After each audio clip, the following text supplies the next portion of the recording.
ನಮಸ್ಕಾರ. ಇವತ್ತಿನ ಮೆಗಾ ಸುದ್ದಿ ರಾಮ ರಾಜಕೀಯ. 1992 ಬಾಬ್ರಿ ಮಸೀದಿ ಧ್ವಂಸವಾದಂತಹ ವರ್ಷ ಅದು. ಡಿಸೆಂಬರ್ 5ನೇ ತಾರೀಕು ಹುಬ್ಬಳ್ಳಿಯಲ್ಲೂ ಕೂಡ ರಾಮ ಮಂದಿರಕ್ಕಾಗಿ ಒಂದು ಹೋರಾಟ ನಡೆಯುತ್ತೆ, ಗಲಾಟೆಗಳು ನಡೆಯುತ್ತೆ, ಮುಂಗಟ್ಟುಗಳನ್ನು ಮುಚ್ಚಲಾಗುತ್ತೆ, ಬೆಂಕಿ ಹಚ್ಚಲಾಗುತ್ತೆ. ಆಗ ಸುಮಾರು 9 ಮಂದಿ ಹೋರಾಟಗಾರರು, ಅದರಲ್ಲಿ ಈಗಾಗಲೇ 3 ನಿಧನ ಹೊಂದಿದ್ದಾರೆ. ಉಳಿದಂತಹ 6 ಹೋರಾಟಗಾರರಿಗೆ ನೋಟಿಸ್ ಕೊಡಲಾಗಿದೆ, ಒಬ್ಬರನ್ನ ಬಂಧಿಸಿ ಬಿಡುಗಡೆಗೊಳಿಸಲಾಗಿದೆ, ಮತ್ತೊಬ್ಬರನ್ನ ಶ್ರೀಕಾಂತ ಪೂಜಾರಿ ಅವರನ್ನು ಕೂಡ ಬಂಧಿಸಲಾಗಿದೆ. 31 ವರ್ಷ ಹಳೆಯ ಕೇಸಿದು. ಆ ಕೇಸನ್ನು ಗೃಹ ಮಂತ್ರಿಗಳು ಇದೀಗ ರಿಓಪನ್ ಮಾಡಿದ್ದಾರೆ. ತಪ್ಪು ಯಾರೇ ಮಾಡಿದ್ರು, ಯಾವಾಗ ಮಾಡಿದ್ರು ಕೂಡ ಅಪರಾಧವೇ. ಆ ನಿಟ್ಟಿನಲ್ಲಿ ಕಾನೂನಾತ್ಮಕ ಕ್ರಮಗಳೇನಿರುತ್ತೆ ಅದನ್ನು ಕೈಗೊಳ್ತಾ ಇದ್ದೀವಿ ಅನ್ನೋದು ಗೃಹ ಸಚಿವರ ಮಾತು, ಮಾನ್ಯ ಸಿದ್ದರಾಮಯ್ಯನವರ ಮಾತು. ವಯಸ್ಸು ಅನ್ನೋದನ್ನು ನೋಡದೆ ಬಂಧಿಸ್ತಾರೆ, ವಯಸ್ಸು ಅನ್ನೋದನ್ನು ಕೂಡ ನೋಡದೆ ಇವತ್ತು ವಿಚಾರಣೆಗೆ ಒಳಪಡಿಸಿದ್ದಾರೆ ಅಂದರೆ ಇದು ಹಿಂದೂ ವಿರೋಧಿ ಸರ್ಕಾರ ಅನ್ನೋದು ಸ್ಪಷ್ಟವಾಗ್ತಿದೆ ಅನ್ನೋದು BJP ಸೇರಿದಂತೆ ಈ ಬಂಧನಕ್ಕೊಳಗಾದ್ರಲ್ಲ ಅವರ ಒಂದು ಒಕ್ಕೊರಲ ದನಿ. ಹಾಗಾಗಿ ಇವತ್ತಿನ ನಮ್ಮ ಚರ್ಚಾ ಕಾರ್ಯಕ್ರಮದಲ್ಲಿ ರಾಮ ಅನ್ನುವಂಥ ವಿಚಾರವನ್ನು ಇಟ್ಕೊಂಡು ಮಾಡ್ತಿರುವ ರಾಜಕೀಯದ ಕುರಿತಂತೆ ಮಾತಾಡಲೇಬೇಕಾಗಿದೆ. ನಾನು ದಿವ್ಯಶ್ರೀ.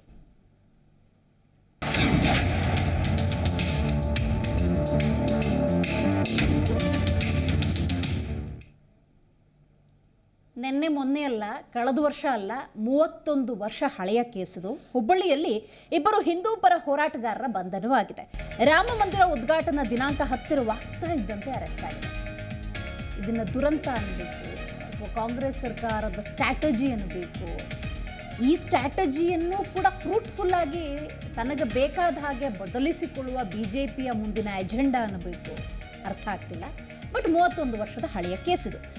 ಸರ್ಕಾರದ ನಡೆಗೆ ಹಿಂದೂ ಪರ ಸಂಘಟನೆಗಳ ಕಾರ್ಯಕರ್ತರು ತಮ್ಮ ಆಕ್ರೋಶವನ್ನು ವ್ಯಕ್ತಪಡಿಸಿದ್ದಾರೆ. ಹುಬ್ಬಳ್ಳಿಯಲ್ಲಿ 1992 ಡಿಸೆಂಬರ್ 5ರಂದು ಮಂದಿರಕ್ಕಾಗಿ ನಡೆದಂತಹ ಹೋರಾಟದ ಸಂದರ್ಭದಲ್ಲಿ ರಾಜು ಧರ್ಮದಾಸ್, ಶ್ರೀಕಾಂತ ಪೂಜಾರಿ ಈಗಾಗಲೇ ಬಂಧನಕ್ಕೊಳಪಟ್ಟಿದ್ದಾರೆ. ಹಳೆಯ ಪ್ರಕರಣ ವಿಲೇವಾರಿ ಮಾಡುವುದಕ್ಕೆ ಗೃಹ ಸಚಿವರು ಈಗಾಗಲೇ ಸೂಚನೆಯನ್ನು ಕೊಟ್ಟಿದ್ದಾರೆ. ಸದ್ಯ ಜಾಮೀನಿನ ಮೇಲೆ ಹೊರಬಂದಿದ್ದಾರೆ ರಾಜು ಧರ್ಮದಾಸ್ ಅವರು. ಹಾಗಾಗಿ ಮಾನ್ಯ ಸಿದ್ದರಾಮಯ್ಯನವರು ಕೂಡ ಇದಕ್ಕೆ ಸಂಬಂಧಪಟ್ಟಂತೆ ಮಾತನಾಡಿದ್ದಾರೆ, ಗೃಹ ಸಚಿವರು ಮಾತನಾಡಿದ್ದಾರೆ, ಧರ್ಮದಾಸ್ ಅವರು ಮಾತನಾಡಿದ್ದಾರೆ. ವಿಶೇಷವಾಗಿ ಸಿದ್ದರಾಮಯ್ಯನವರು ವಿಚಾರಕ್ಕೆ ಬರೋದಾದರೆ ತಪ್ಪು ಯಾರು ಮಾಡಿದ್ರು ತಪ್ಪೇ, ಯಾವಾಗ ಮಾಡಿದ್ರು ತಪ್ಪೇ. ತಪ್ಪು ಅಂದಾಗ ಕಾನೂನಾತ್ಮಕ ಕ್ರಮಗಳನ್ನು ಕೈಗೊಳ್ಳಬೇಕಾಗುತ್ತೆ. ಗೃಹ ಸಚಿವರು ಆ ನಿಟ್ಟಿನಲ್ಲಿ ನೋಟಿಸನ್ನು ಕೊಟ್ಟಿದ್ದಾರೆ, ಅಂದರೆ ಪೊಲೀಸ್ನವರಿಗೆ ಸೂಚನೆ ಕೊಟ್ಟಿದ್ದಾರೆ. ಪೊಲೀಸರು ಅವ್ರ ಕರ್ತವ್ಯ ಮಾಡ್ತಿದ್ದಾರೆ. ಹೀಗೆ ಸಿದ್ದರಾಮಯ್ಯನವರು ಸೇರಿದಂತೆ ಹಲವರು ಏನು ಹೇಳಿದ್ದಾರೆ ಬನ್ನಿ ಒಂದ್ಸಲ ಕೇಳ್ಕೊಂಬರೋಣ. ಕೂಡ ಅವ್ರ ಅಪರಾಧಿನೇ ಅಲ್ವಾ? ಟೈಮ್ ಆಗ್ಬಿಟ್ಟ ತಕ್ಷಣ ಅಪರಾಧ ಹೋಗ್ಬಿಡ್ತದ? ಪ್ರಹ್ಲಾದ್ ಜೋಶಿ ಅವರಿಗೆ ಕಾನೂನು ಗೊತ್ತಿದೆಯಂತ ಇದು ಗೊತ್ತಿಲ್ಲಪ್ಪ ನನಗೆ. ಸಮಯ ಆದ ತಕ್ಷಣ ಕೋರ್ಟ್ ಅಪರಾಧ ಅದು ಹೋಗೋದಿಲ್ಲ, ಅದು ಇರ್ತದೆ. ನಾವು ಹೋಮ್ ಮಿನಿಸ್ಟ್ರು ಹಳೆ ಕೇಸ್ಗಳನ್ನೆಲ್ಲ ಚುತ್ತ ಮಾಡಿ ಅಂತ ಹೇಳಿದ್ದಾರೆ. ಅವ್ರು ಅದಕ್ಕೋಸ್ಕರ ಹಳೆ ಕೇಸ್ನಲ್ಲಿ ಯಾರ್ಯಾರಿದ್ರು ಅವ್ರನ್ನ ವಿಚಾರ ಮಾಡಿದ್ದಾರೆ. ಅವ್ರದ್ದು ನೀಚತನ, ಅಪರಾಧಿಗಳನ್ನು ಬೆಂಬಲ ಕೊಡ್ತಾ ಇದ್ದಾರಲ್ಲ ಅವ್ರು ನೀಚತನ. ಕೋರ್ಟ್ ಇಂದ ಸಮನ್ಸ್ ಜಾರಿ ಆಗ್ತಾ ಇರ್ತಾವೆ ಸರ್. 3 ಸಮನ್ಸ್ ಆದ ನಂತರ ಅವ್ರನ್ನ ಕೋರ್ಟ್ಗೆ ಪ್ರೊಡ್ಯೂಸ್ ಮಾಡಬೇಕಾಗಿದೆ ಸರ್. ಮತ್ತೆ ಈ ಕೇಸಲ್ಲಿ ಯಾಕೆ ಸರ್ 30 ವರ್ಷದ ನಂತರ ಅನ್ನುವಂಥ ಪ್ರಶ್ನೆ ಗೊತ್ತಿಲ್ಲ ನನಗೆ, ಯಾಕೆ ಅಂತ ಗೊತ್ತಿಲ್ಲ. ವಿಚಾರ ಮಾಡಬೇಕು ಪೊಲೀಸ್ನವ್ರ ಜೊತೆ. ಬಟ್ ಪೊಲೀಸ್ನವರು ಹೋಮ್ ಮಿನಿಸ್ಟ್ರಿ ಏನು ಹೇಳಿದ್ದಾರೆ ಅಂತ ಕೇಳಿದ್ದಾರೆ ಅಷ್ಟೇ. ಜಾರಿ ಮಾಡಿರ್ತಾರೆ ಸರ್, ಅವಾಗ ಮಾಡಬೇಕಾಗಿತ್ತಲ್ಲ ಸರ್. ಆಯ್ತು, ಈಗ ಮಾಡಿದ್ರೆ ಏನು ತಪ್ಪೇನು? ಈಗ ಮಾಡಿರೋದು ವಿಳಂಬ ಆಗಿರೋದೇ ನಿಜ. ಈಗ ಮಾಡಬಾರ್ದು ಅಂತ ಇದೆಯಾ? ಪ್ರಹ್ಲಾದ್ ಜೋಶಿ ಅವ್ರೇನು ಲೀಗಲ್ ಎಕ್ಸ್ಪರ್ಟ್ ಏನ್ರಿ?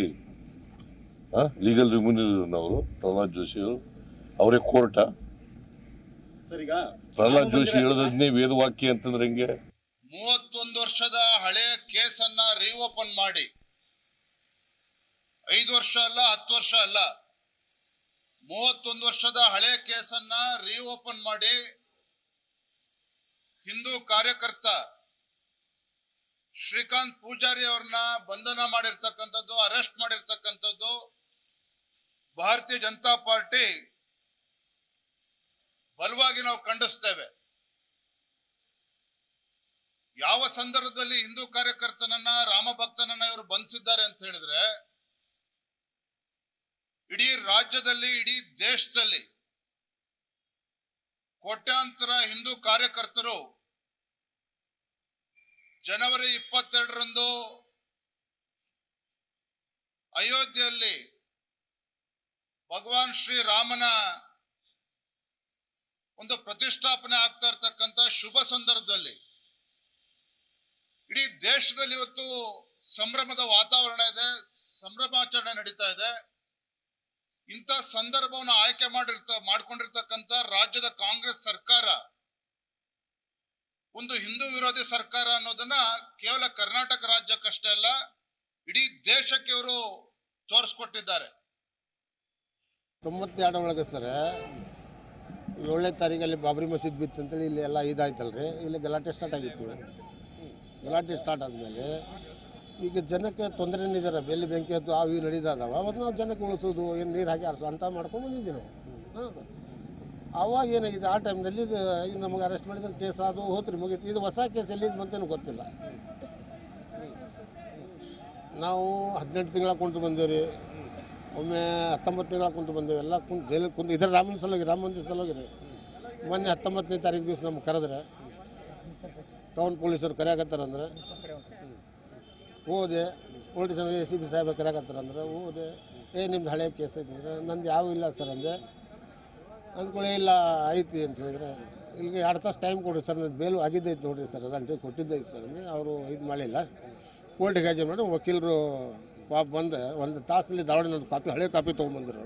ಆನ್ಲೈನ್ದಾಗ ಏನೋ ಮಾಡಿ ತೆಗೆದು ಜಡ್ಜ್ ಸಾಹೇಬ್ರು ನಮಗೆ 1 ದಿವಸ ರಿಲೀಸ್ ಕೊಟ್ರೆ, ಮರನೇ ದಿವಸ ಬೇಲ್ ಕೊಟ್ರಿ, ಜಾಮೀನು ಕೊಟ್ರೆ. ಆವಾಗ ನಾನು ಪಾರಾಗಿ ಬಂದೆ. ಏನು ಇವತ್ತು ಶ್ರೀಕಾಂತ್ ಪೂಜಾರಿ ಅನ್ನೋರನ್ನ ಮೊನ್ನೆ ದಿವಸ ಶುಕ್ರವಾರ ದಿವಸ ಬಂಧನ ಮಾಡಿದ್ದನ್ನು ನಾವು ಉಗ್ರವಾಗಿ ಖಂಡಿಸ್ತೇವೆ. ಇಲ್ಲಿರುವಂಥ ಪೊಲೀಸ್ ಇನ್ಸ್ಪೆಕ್ಟರ್ ಜಾತಿ ವೈಷಮ್ಯವನ್ನು ಬೆಳೆಸ್ತಾ ಇದ್ದಾನೆ ಅನ್ನೋದು ಮೇಲ್ನೋಟಕ್ಕೆ ಕಂಡು ಬರ್ತಾ ಇದೆ. ಹಿಂದೂಗಳನ್ನು ಟಾರ್ಗೆಟ್ ಮಾಡಿ ಕೇವಲ ಹಿಂದೂ ಕಾರ್ಯಕರ್ತರನ್ನು ಮತ್ತು ಯಾರು ಕರಸೇವೆ ಮತ್ತು ಹಿಂದೂ ಆ್ಯಕ್ಟಿವಿಟೀಸ್ನಲ್ಲಿ ಯಾರು ಭಾಗವಹಿಸಿದ್ದಾರೆ ಅಂಥವ್ರನ್ನ ಟಾರ್ಗೆಟ್ ಮಾಡಿ ಬಂಧನ ಮಾಡ್ತಾ ಇರೋದು ನಾವು ಉಗ್ರವಾಗಿ ಖಂಡಿಸ್ತೇವೆ. 1992 ಡಿಸೆಂಬರ್ 6ರಂದು ಏನು ಅಯೋಧ್ಯೆಯಲ್ಲಿ ಕಾರ ಸೇವೆ ಆಗಿತ್ತು, ಅದಕ್ಕೆ ಪೂರಕವಾಗಿ ಹುಬ್ಬಳ್ಳಿಯಲ್ಲಿ ಕಾರ ಸೇವೆಗೆ ಸಂಬಂಧಪಟ್ಟಂಥ ಕಾರ್ಯಕ್ರಮದಲ್ಲಿ ಭಾಗವಹಿಸಿರುವಂತಹ ಹಲವಾರು ಕಾರ್ಯಕರ್ತರ ಮೇಲೆ ಕೇಸ್ ಆಗಿತ್ತಂತೆ. ಡಿಸೆಂಬರ್ 5, 1992 ಆ ಕಾರ್ಯಕರ್ತರನ್ನು ಆ ಸಂದರ್ಭದಲ್ಲಿ ಬಂಧಿಸಿ ಅಥವಾ ಅವರ ಮೇಲೆ ಚಾರ್ಜ್ ಶೀಟ್ ಮಾಡಿ ಅವರ ಮೇಲೆ ಇನ್ವೆಸ್ಟಿಗೇಷನ್ ಮಾಡಿ ಕ್ರಮ ತೆಗೆದುಕೊಳ್ಳದೇನೆ 1992ರಿಂದ ಬಿಟ್ಟು 2023ನೇ ಇಸ್ವಿ ಡಿಸೆಂಬರ್ ತಿಂಗಳಲ್ಲಿ ಆ ಕಾರ್ಯಕರ್ತರನ್ನು ನಾವು ದೇ ಆರ್ ಓಲ್ಡ್ ಏಜ್, ಅವರು ಮೋರ್ ದ್ಯಾನ್ 65 ವಯಸ್ಸಾದಂಥ ವ್ಯಕ್ತಿಗಳನ್ನು ಕರ್ಕೊಂಬಂದು, ಅವ್ರಿಗೆ ಗೊತ್ತೇ ಇಲ್ಲ ಅವ್ರ ಮೇಲೆ ಕೇಸ್ ಅದಂತೂ ಗೊತ್ತಿಲ್ಲ, ಅವ್ರನ್ನ ಕರ್ಕೊಂಬಂದು ನಿಮ್ಮ ಮೇಲೆ ಕೇಸ್ ಅಂತ ಹೇಳಿ ಅವರನ್ನು ಅಮಾನುಷವಾಗಿ ಒಬ್ಬ ಯಾವುದೋ ಅತ್ಯಂತ ಕ್ರೂರ ಅಪರಾಧ ಮಾಡಿರುವಂತಹ ಪ್ರಕರಣದಲ್ಲಿ ಯಾವ ರೀತಿ ಮಾಡ್ತಾರೆ ಆ ರೀತಿ ನಡೆಸ್ಕೊಂಡು ಬಂದು ನೋಡಿ, ರಾಮ ಮಂದಿರ ಕಟ್ಟಲಿ ಬಿಡಲಿ ಅಥವಾ ರಾಮ ಮಂದಿರಕ್ಕಾಗಿ ಹೋರಾಟ ನಡೀಲಿ ಬಿಡಲಿ ಅಥವಾ ಈ ರಾಜಕೀಯ ನಾಯಕರು ಅಂತ ಕರೆಸ್ಕೊಳ್ಳೋ ನಾಯಕರು ಅದ್ಯಾವುದೇ ಘಟನೆ ನಡೆದರೂ ಕೂಡ ತಮ್ಮ ರಾಜಕೀಯ ಬೇಳೆ ಬೇಯಿಸ್ಕೊಳ್ಳೋದಕ್ಕೆ ಪಕ್ಷಾತೀತವಾಗಿ ಹೋರಾಟ ಮಾಡ್ತಾರಲ್ಲ, ಅದನ್ನು ಕರ್ನಾಟಕದ ದುರ್ದೈವ ಅಂತ ಕೇಳಿದ್ರೆ ನಿಜಕ್ಕೂ ಕೂಡ ತಪ್ಪಾಗೋದಿಲ್ಲ. ಈ ಬಗ್ಗೆ ಮಾತಾಡಲಿಕ್ಕೆ ಇವತ್ತು ನಮ್ಮ ಕಾರ್ಯಕ್ರಮದಲ್ಲಿ ಅಖಿಲ ಕರ್ನಾಟಕ ಹಿಂದೂ ಮಹಾಸಭಾ ಮಾಜಿ ಅಧ್ಯಕ್ಷರಾಗಿರುವಂತಹ ಪರಮೇಶ್ ಅವರು ಭಾಗಿಯಾಗಿದ್ದಾರೆ. ಕಾರ್ಯಕ್ರಮಕ್ಕೆ ಸ್ವಾಗತ ನಿಮಗೆ. ಏನು ವಕೀಲರಾಗಿರುವಂತಹ ಮೀರಾ ರಾಘವನ್ ಅವರಿದ್ದಾರೆ, ಸ್ವಾಗತ ನಿಮಗೆ. ನಿವೃತ್ತ ಪೊಲೀಸ್ ಅಧಿಕಾರಿಯಾಗಿರುವಂತಹ ನಾಗರಾಜ್ ಸರ್ ಇದ್ದಾರೆ, ಸರ್ ಕಾರ್ಯಕ್ರಮಕ್ಕೆ ಸ್ವಾಗತ. ಪರಮೇಶ್ ಸರ್, ಮೊದಲನೇದಾಗಿ 31 ವರ್ಷದ ಕೇಸ್ ರಿಓಪನ್ ಆಗಿದೆ, ಹಿರಿಯರನ್ನು ಅರೆಸ್ಟ್ ಮಾಡಿದ್ದಾರೆ, ವಿಚಾರಣೆ ನಡೆಸಿದ್ದಾರೆ, ಒಬ್ಬರು ಬಿಡುಗಡೆಯಾಗಿದ್ದಾರೆ. ಈ ಕೇಸ್ ಸಂಬಂಧಪಟ್ಟಂತೆ ನಿಮ್ಮ ಫಸ್ಟ್ ರಿಯಾಕ್ಷನ್ ಏನು? ಮೇಡಮ್, ಇದು ಎಲ್ಲೋ ಒಂದು ಕಡೆ ಯಾಕೆ ಜನವರಿ 22ಕ್ಕೆ ಏನು ರಾಮ ಮಂದಿರ ಉದ್ಘಾಟನೆ ಆಗ್ತಾ ಇರೋದಕ್ಕೂ ಇವಾಗ ಇವರು ಮಾಡ್ತಾ ಇರ್ತಕ್ಕಂಥ ಇದಕ್ಕೂ ಕೂಡ ಎಲ್ಲೋ ಒಂದು ಕಡೆ ತಾಳೆ ಆಗ್ತಾ ಇದೆ. ಯಾಕೆಂದರೆ ಎಲ್ಲೋ ಒಂದು ಕಡೆ ಹಿಂದೂ ಕಾರ್ಯಕರ್ತರ ಶಕ್ತಿಯನ್ನು ಕುಂದಿಸೋ ನಿಟ್ಟಿನಲ್ಲಿ ಈ ಒಂದು ಕ್ರಮ ಆಗ್ತಾ ಇದೆ ಅಂತ ಹೇಳಿ ನನ್ನ ಅಭಿಪ್ರಾಯ ಮೇಡಮ್. ಕುಗ್ಗುತ್ತಾ ಸರ್ ಇನ್ನೂ ಹೆಚ್ಚಾಗ್ಬೋದಾ? ನೋಡಿ, ಕಾಂಗ್ರೆಸ್ ಹಿಂದೂ ವಿರೋಧಿ ಚಟುವಟಿಕೆಯನ್ನ ಮಾಡ್ತಾ ಇದೆ ಅಂತ ಹೇಳಿ ಆಕ್ರೋಶ ಭರಿತರಾಗಿ ಇನ್ನೂ ಆ ಭಕ್ತಾದಿಗಳ ಸಂಖ್ಯೆ ಹೆಚ್ಚಾಗಬಹುದಲ್ವಾ? 22ನೇ ತಾರೀಕು ಇಡೀ ದೇಶವೇ ಒಂದು ಸಂಭ್ರಮ ಪಡುವಂತ ವಿಚಾರದಲ್ಲಿ ಕಾರ್ಯಕ್ರಮಗಳು ರೂಪಿಸ್ತಾ ಇದ್ದಾರೆ. ಅದರಲ್ಲೂ ಕೂಡ ಇವರು ಈ ಸಮಯದಲ್ಲಿ ಈ ಥರ ಮಾಡ್ತಾ ಇರೋದು ತುಂಬ, ಯಾಕೆಂದರೆ ಅದೇನೋ ಹೇಳ್ತಾರೆ ವಿನಾಶಕಾಲ ವಿಪರೀತ ಬುದ್ಧಿ ಅಂದಂಗೆ ಇವ್ರ ತಲೆ ಮೇಲೆ ಇವರೇ ಕಲ್ಲೆ ತಗೊಳ್ಳೋ ಪರಿಸ್ಥಿತಿಯನ್ನು ತಗೊಂಡು ನಿರ್ಮಾಣ ಮಾಡ್ಕೊಂತಾರೆ ಮೇಡಮ್. ಇವಾಗ 2 ಮಾತಿಲ್ಲ. ಯಾಕೆಂದರೆ ರಾಮ ಮಂದಿರ ಎಲ್ಲ ಪ್ರತಿಯೊಬ್ಬ ಹಿಂದೂವಿನ ಕನಸಿನ ಕೂಸೋದು. ಎಲ್ಲ ಒಂದು ಕಡೆ ಅದನ್ನು ಮಾಡ್ತಾ ಇರೋ ನಿಟ್ಟಿನಲ್ಲಿ ಇವರು ಅದನ್ನು ಅಡಚಣೆ ಮಾಡಬೇಕೋ ಇಲ್ಲ ಉದ್ದೇಶಪೂರ್ವಕನೋ. ಹಳೆ ಕೇಸ್ ಇವಾಗ ಪಾಪ ಪೊಲೀಸರು ಕೆಲಸ ಮಾಡ್ತಾರೆ. ಪೊಲೀಸವ್ರಿಗೇನು ಅದರೊಳಗೆ ಪಾಪ ಇದಿಲ್ಲ. ಅವರು ಏನು ಆದೇಶ ಮೇಲಿಂದ ಅಧಿಕಾರಿಗಳ ಆದೇಶ ಕೊಡ್ತಾರೆ ಆ ಕೆಲಸ ಮಾಡ್ತಾರೆ. ಅಂಥದ್ರಲ್ಲಿ ಇವರು ಇದನ್ನ ತಗೊಂಬಂದು ಇದ್ರೊಳಗೆ ಹಾಕಿದ್ರೆ ಆಮೇಲೆ ಇನ್ನೊಂದು ಈ BJP ನಾಯಕರು ಏನು ಸಾಚ ಅನ್ಕೋಬೇಡಿ, ಇವರು ಟ್ರಂಪ್ ಕಾರ್ಡ್, ಇವರು ಹಿಂದುತ್ವನ ಟ್ರಂಪ್ ಕಾರ್ಡ್ ಆಗಿ ಯೂಸ್ ಮಾಡ್ಕೊಂಡು ಇವ್ರು ಬೆಳೆ ಬೇಯಿಸ್ಕೊಳ್ಳೋಕ್ಕೋಸ್ಕರ ಪಾಪ ಅಮಾಯಕ ಹಿಂದೂ ಪರ ಕಾರ್ಯಕರ್ತರನ್ನ, ಅಮಾಯಕ ಹಿಂದೂ ಹೋರಾಟಗಾರರನ್ನ ಇವರು ಇಟ್ಕೊಂಡು ಇದು ಬೆಳೆ ಬೇಯಿಸ್ಕೋತಾರೆ ಹೊರತು ಅವ್ರಿಗೇನೋ ತೊಂದರೆ ಆದಾಗ ಇವ್ರು ಬಂದು ನಿಂತ್ಕೊಂತೀನಿ, ನಾನೇನೋ ಮಾಡ್ತೀನಿ ಅನ್ನೋದು ಸುಳ್ಳು ಮೇಡಮ್ ಅದೆಲ್ಲ. ಯಾಕೆಂದರೆ ನಾವು ಸಾಕಷ್ಟು ನಿರ್ದೇಶನಗಳನ್ನ ನೋಡಿದ್ದೀವಿ. ಇವರು BJP ಇವರು ಡೋಂಗಿ ಹಿಂದುತ್ವ, ಇವ್ರದ್ದು ಹಿಂದುತ್ವ ಅಲ್ಲ. ಹಲವರು ಮಾತಾಡಿದ್ದಕ್ಕೆ ಗಮನಿಸಿದ್ರಿ, ವಯಸ್ಸಾದವರು ವೃದ್ಧರು ಅವ್ರ ಮೇಲೆ ಕೇಸ್ ಇತ್ತು ಅಂತಾನೆ ಗೊತ್ತಿಲ್ಲ ಅನ್ನೋ ತರ ಕೆಲವೊಂದು ಸ್ಟೇಟ್ಮೆಂಟ್ ಅನ್ನು ಕೊಡ್ತಾ ಇದ್ರು, ಗಮನಿಸಿದ್ರಿ ಅಂತ ಅನ್ಸುತ್ತೆ. ಖಂಡಿತ ಮೇಡಮ್. ಇವಾಗ ನಾಗರಾಜ್ ಸಾಹೇಬರು ಸುಮಾರು ವರ್ಷ ಸೇವೆ ಸಲ್ಲಿಸಿದ್ರು ಪೊಲೀಸರಿಗೆ, ಅವ್ರಿಗೆ ಸಂಪೂರ್ಣವಾಗಿ ಮಾಹಿತಿ ಇರ್ತದೆ ಅದ್ರ ಬಗ್ಗೆ. 31 ವರ್ಷ ಕೇಸ್ ಕೋರ್ಟ್ ಏನಾರು ಆರ್ಡರ್ ಇದೆಯಾ? ಅದಿಲ್ಲ. ಅದೇನಾರು ಇದ್ದರೆ ಕೋರ್ಟ್ ಏನಾರ ಬಂಧಿಸಿ ಅಂತ ಹೇಳಿ ಸಮನ್ಸ್ ಹೊಡಿಸಿ ಏನಾರು ಇದ್ದಿದ್ರೆ ಆ ಥರ ಮಾಡ್ಬೋದಾಯ್ತು. ಇವರು ಏಕಾಏಕಿ ಇದನ್ನು ಮಾಡೋಕ್ಕೆ ಹೋಗಿ ಏನೋ ಮಾಡ್ತೀವಿ ಅಂತ ಹೇಳಿ ಅದಲ್ಲದೆ ಲೋಕಸಭಾ ಚುನಾವಣೆ ಬರ್ತದೆ, ಯಾವ ಪರಿಸ್ಥಿತಿ ತಂದಿಕತ್ತಾರೆ ಅಂದರೆ ನಿಜವಲ್ಲೂ ಇವ್ರು ಏನು ಅನ್ಕೊಂಡವ್ರೆ ಅದೆಲ್ಲ ಉಲ್ಟಾ ಆಗುವಂಥ ಇದು ನಿರ್ದೇಶನಗಳು ಸಾಕಷ್ಟಿವೆ ಮೇಡಮ್. ಇದು ನಿಜವಲ್ಲೂ ಖಂಡನೀಯ. ಇದನ್ನು ಮಾಡಬಾರ್ದಾಯ್ತು. ಯಾಕೆಂದರೆ ಗೃಹ ಸಚಿವರ ಬಗ್ಗೆ ವಿಶೇಷವಾದ ಅಭಿಮಾನ ಇದೆ. ಗೃಹ ಸಚಿವರು ಒಳ್ಳೆ ವ್ಯಕ್ತಿಗಳು ಅವ್ರಿಗೆ. ಬಟ್ ಆದರೆ ಗೃಹ ಸಚಿವರು ಯಾಕೆ ಎಲ್ಲೋ ಒತ್ತಡಕ್ಕೆ ಒಳಗಾಗಿ ಅಧಿಕಾರಿಗಳಿಗೆ ಸೂಚನೆ ಕೊಟ್ರ ಅಂತ ಹೇಳಿ ನನ್ನ ಅಭಿಪ್ರಾಯ. ರೈಟ್. ಮೀರಾ ಮೇಡಮ್, ನೀವು ಹೇಳಬೇಕು ಫಸ್ಟ್ ರಿಯಾಕ್ಷನ್ ಇಲ್ಲಿ ಪ್ರಕರಣಕ್ಕೆ ಸಂಬಂಧಪಟ್ಟಂಗೆ.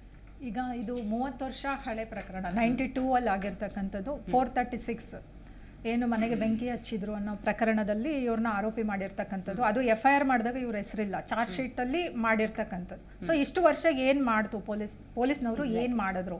ಚಾರ್ಜ್ ಶೀಟ್ ಹಾಕಿದ್ಮೇಲೆ ಕೇಸ್ ನಡೀತಾ ಇತ್ತು ಕೋರ್ಟಲ್ಲಿ. ಲಾಂಗ್ ಪೆಂಡಿಂಗ್ ಆಗ್ಲಿಕ್ಕೆ ಕಾರಣ ಏನು ಅಂತಂದ್ರೆ ಅವ್ರಿಗೆ ಸಮನ್ಸು ಹೋಗಿಲ್ಲ, ಅವ್ರಿಗೆ ಕೇಸ್ ಇದೆ ಅಂತನೂ ಆ ಪಾರ್ಟಿಗಳಿಗೆ ಗೊತ್ತಿಲ್ಲ. ಆದ್ರೆ ನನಗೆ ಗೊತ್ತಿರೋ ಮಾಹಿತಿ ಪ್ರಕಾರ ಅವರು ಎಲ್ಲಿ ಅದೇ ಒಂದು ಊರಲ್ಲಿ ಎಲ್ಲಿ ಪ್ರಕರಣ ಆಯಿತು ಅಲ್ಲೇ ಇದ್ದಾರೆ, ಅವತ್ತಿಂದ ಇವತ್ತಿನವರೆಗೂ ಅವ್ರು ಅಲ್ಲೇ ವಾಸ ಇದ್ದಾರೆ ಹೆಂಡತಿ ಮಕ್ಕಳು ಜೊತೆ ಅನ್ನುವಂಥ ಮಾಹಿತಿ ಇರ್ತಕ್ಕಂಥದ್ದು.